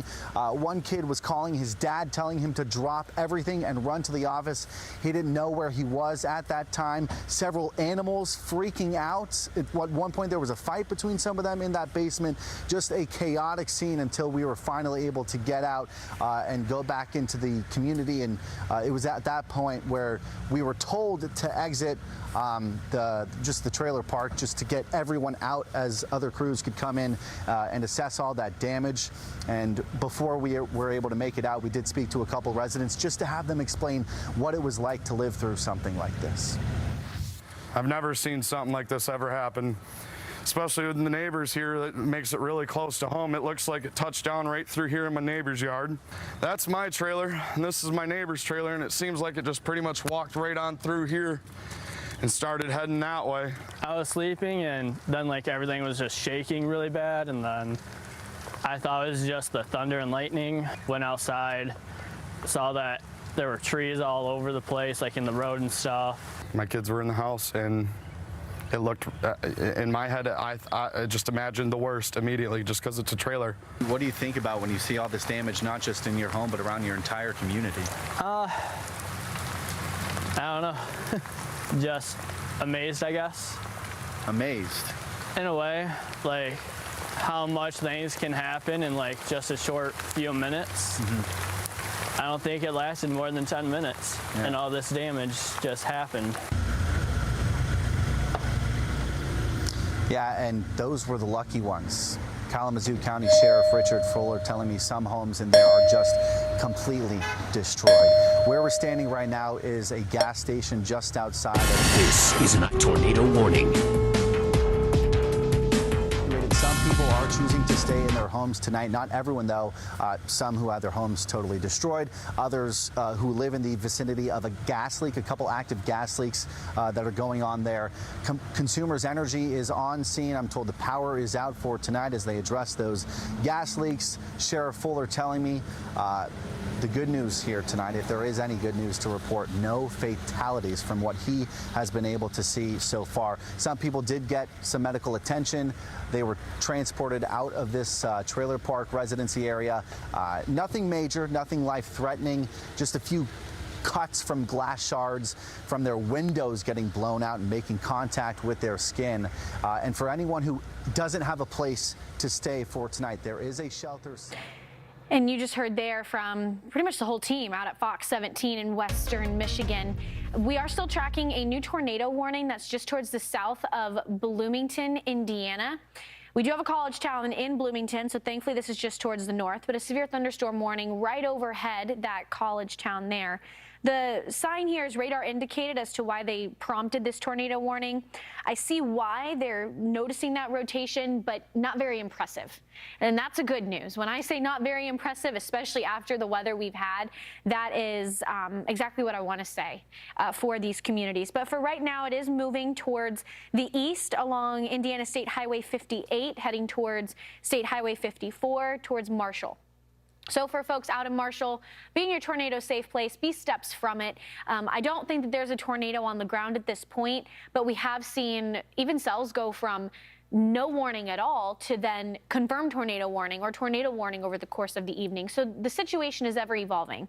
At this point, though, it is looking like it is beginning to gust out, but we still will have to track out this particular storm system as it's moving a bit closer towards Cincinnati. It's got a long way to go to get to Cincinnati, don't get me wrong, but that is the general direction of this cell. For Marshall, it'll be overhead at 11:26 p.m. Covieville at 11:30, Shawswick 11:34, Norman 11:44, Owen 11:50, and 11:55 Pershing. Again, I don't think we're tracking an active tornado on the ground, but still a tornado warning. So we want to treat it with the respect that anything with a tornado tag deserves. So keep checking into the forecast, keep watching that cell as it gets closer to your community.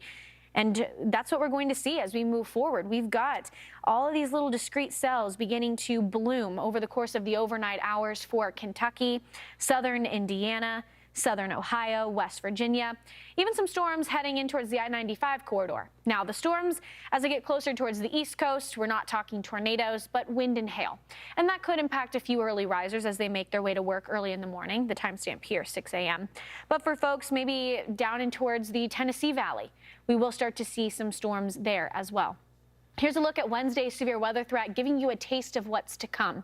We do have tornadoes that are possible. Although we've seen a pretty active day with tornado weather and damage being seen, we have an even more potent environment for tornadoes and the tornadic supercells going into Wednesday. In addition to tornadoes, we're also talking damaging wind and large hail. So all modes of severe weather are possible. We'll even continue on this threat into Thursday. It's been a very active spring severe season already. May just There is one new severe thunderstorm warning for Indiana. We'll continue to bring you the latest updates with the storms that occurred on Monday, today, and the storms that are still yet to come. Keep it here at Fox Weather. We'll bring you the latest information as it comes into the Forecast Center. We'll be right back.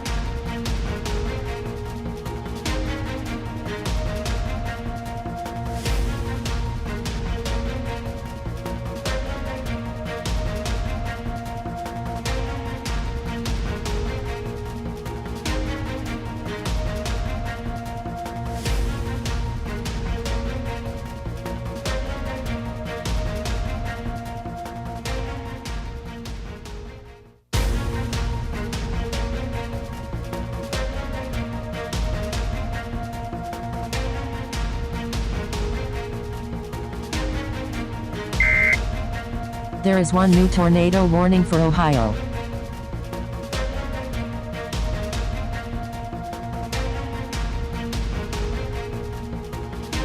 Do you have an invention idea but don't know what to do next? Go to inventhelp.com now and get free information on how to get started today. InventHelp provides invention services that help everyday inventors get started with their idea. We have representatives nationwide who will explain the InventHelp process step by step. Over 10,000 patents have been secured through InventHelp's patent referral services. Our services include professional materials needed to showcase your invention, and 3D animation and prototype modeling that help you demonstrate your idea. Get down to the details of your idea with a technical drawing.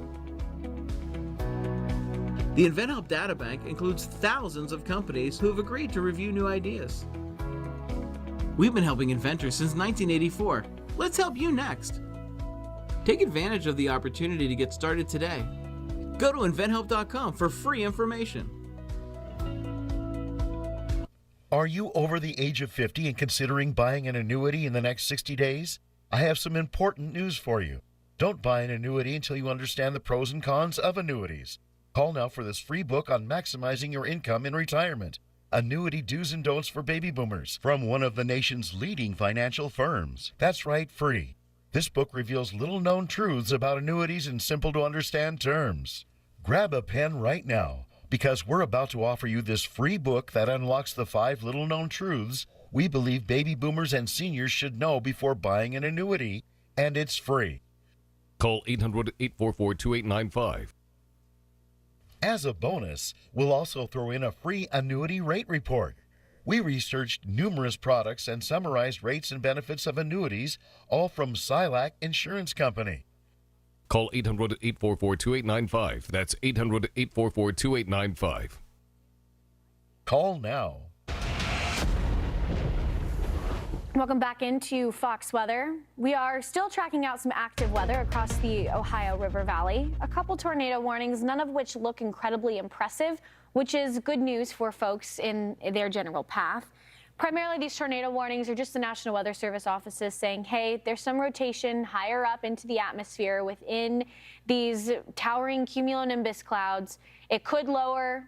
We will continue to watch it. It's just preemptively warning people that we could see a tornado eventually. But right now, I think it's safe to say no active tornadoes on the ground. I do think I want to point out, though, the flash flood warnings that are just towards the north of Cincinnati, they have seen this training storm effect overall, 2 inches or more with that rain that they've seen so far, and they've got more storms on the backside. But speaking of these storms on the backside, we have our tornado warned storm that's moving towards Shawswick, primarily going to cut it towards the north. But the counties included in this are Greene, Lawrence, Martin, and Monroe. To the north, moving over Columbus, Indiana, over I-65, a severe thunderstorm warned storm. This is the rotation that we're looking at. That is right now moving at the intersection between Indiana State Highway 58 and 54. There is some kind of couplet here, so I am starting to see a little more rotation, but certainly nothing that I think is a very dangerous situation that's unfolding.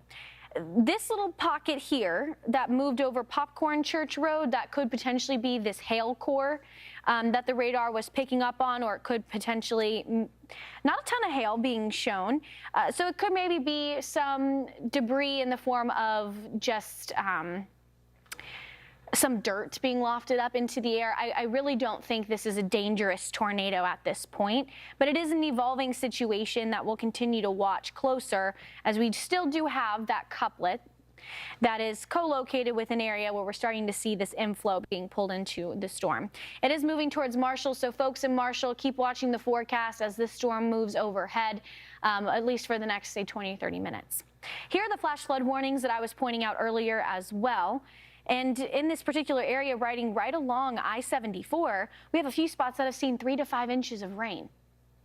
So that is enough to create some urban localized flooding. So tomorrow morning's commute for a lot of folks from Cincinnati Metro, from the east and to the west of I-74, you will potentially see some slowdowns, maybe some ponding on the roads, some of the rural roads that could be near lake or riverbed systems in this area as well. That's where you could see some of that flooding begin to take place. Just towards the northwest of Cincinnati, we're seeing just shy of 4 inches of rain, but keep in mind that's radar estimated, so that's not exactly what happened in this general area, but it is certainly kind of what the radar's picking up on. But we have a lot more rain that's coming in right on the back side of this, so we're only going to see these rain totals that are going to continue to pile up over the next few hours. The severe storm threat does last into Wednesday as well, so we'll be busy here at Fox Weather continuing to keep you updated on the latest information. But we do have breaking news. We have just learned that 50 people are trapped in a FedEx facility in Portage, Michigan, after a tornado hit that area earlier today. This is an active scene. First responders are actively looking for ways to get them out, but there are wires down in the building that they need the power company to clear before they can safely go in. So a very dangerous situation unfolding out in Portage, Michigan. We have continuously been keeping up with it, especially with our affiliate Fox 17. And Fox Weather's Steve Bender interviewed the owner of a business that was hit by a tornado earlier today. Take a listen. Amanda, thank you for being with us. I'm sorry about what I'm looking at right now with these volatile storms. Can you walk us through what happened with this tornado? I heard that you wrote it out in the barber shop. Can you kind of walk us through that experience? Sure, yeah. It was pretty scary and happened really quickly. Like before we even knew it was coming, really, the door was flapping open and one of the girls went to lock it and the whole windows shattered and the roof was gone, basically. And Amanda, can you tell us where you rode this out specifically in the barber shop? Because, you know, I think this is important. When you're at work, you still have to have that safe place. Yeah, well, I was in the break room. There's like no windows back there, but one of the girls was still with a customer on the floor when it happened.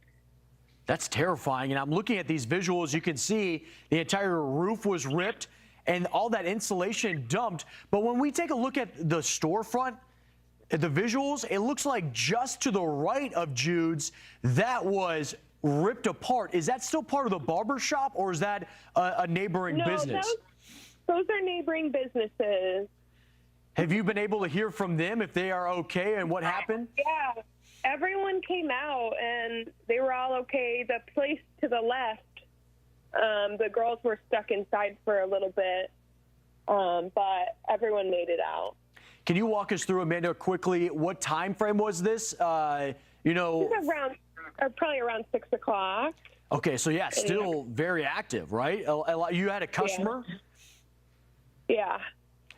And when you're looking at this now, obviously it's, you know, this is still very raw, right? And you're looking at this, it's kind of incredible. Did you sustain any injuries? Did anybody in your building sustain injuries when this pushed through? We were okay. It was just me and one other girl, and then the client kind of covered over us until it passed, which was really kind of him.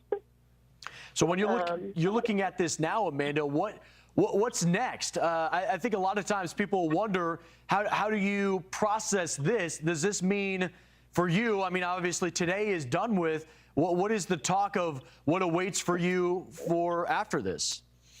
Well, I would like a couple days off. That was pretty traumatizing. Luckily, we have a few other stores in the area, so I'm sure everyone will still be able to work, but I don't think our shop is going to be back anytime soon. Yeah, when you look at that damage, that is major. Amanda, I'm so glad you are okay. Thank you for joining us and walking us through what happened there. And we'll continue to check in. Portage has been a spot where these storms continue to pop up. Amanda Miller from Jude's Barbershop, thank you for being with us here on Fox Weather. And we do want to reiterate the breaking news that we have received into the Fox Forecast Center. We have just learned that 50 people are trapped in the FedEx facility in Portage, Michigan, after the tornado hit the area earlier today.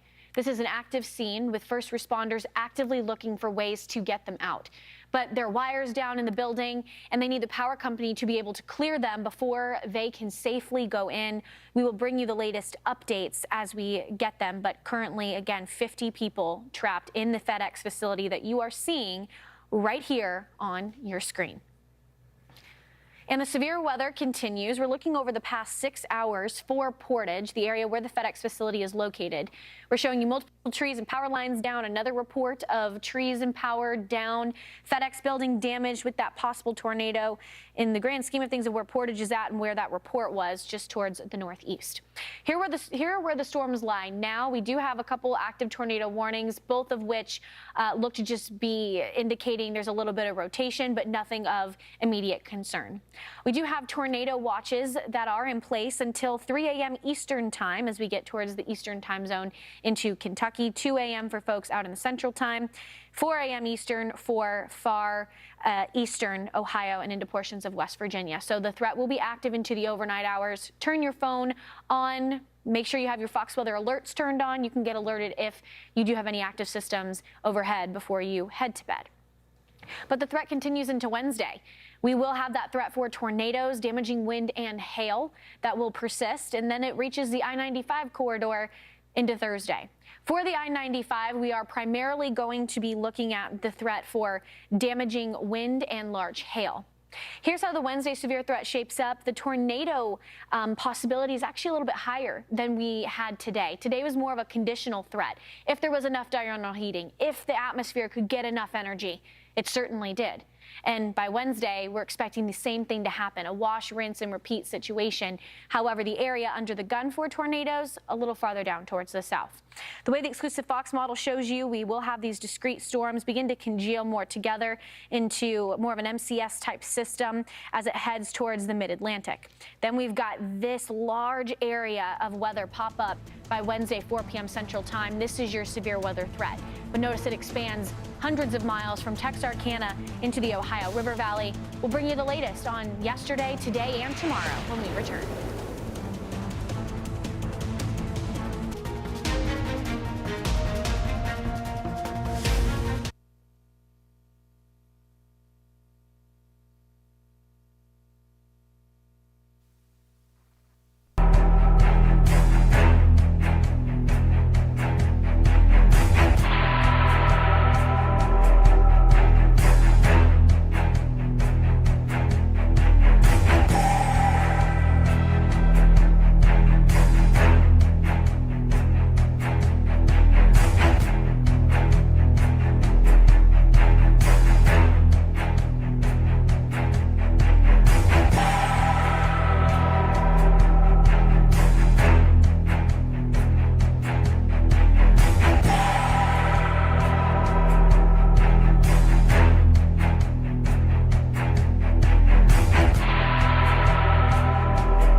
clear and 76, wind southwest at 5.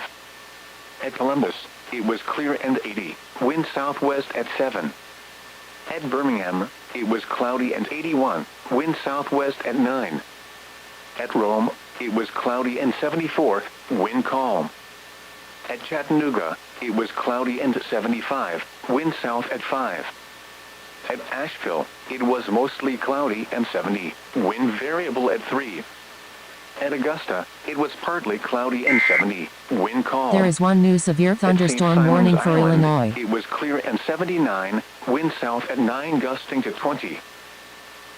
Here is the official forecast from your National Weather Service for the Atlanta listening area. Tonight, partly cloudy, then becoming mostly cloudy late this evening, then becoming partly cloudy, then becoming mostly cloudy late. A slight chance of showers and thunderstorms after midnight. Lows in the upper 60s. Southwest winds 5 to 10 miles an hour. Chance of rain 20%. Wednesday, mostly sunny. A slight chance of showers and thunderstorms in the morning, then a chance of showers and thunderstorms in the afternoon. Highs in the upper 80s. Southwest winds 10 to 20 miles an hour. Chance of rain 30%. Wednesday night, mostly cloudy with a chance of showers. A chance of thunderstorms, mainly in the evening. Lows in the upper 60s. Southwest winds 10 to 15 miles an hour. Chance of rain 40%. Thursday, windy. Showers likely and a chance of thunderstorms in the morning, then showers with thunderstorms likely in the afternoon. Highs in the mid-80s. Southwest winds 15 to 25 miles an hour with gusts up to 30 miles an hour. Chance of rain 90%. Thursday night, partly cloudy in the evening, then becoming mostly cloudy. A chance of showers and thunderstorms. Lows in the mid-60s. West winds 5 to 10 miles an hour. Chance of rain 50%. And now the extended forecast. Friday and Friday night, partly cloudy. A chance of showers and thunderstorms. Highs in the upper 70s. Lows in the lower 50s. Saturday and Saturday night, clear. Highs in the mid-70s.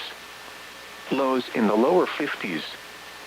Sunday and Sunday night, mostly clear. Highs in the upper 70s. Lows in the lower 50s. Monday and Monday night, partly cloudy. A slight chance of showers and thunderstorms. Highs in the lower 80s. Lows in the upper 50s. Tuesday and Tuesday night, mostly cloudy.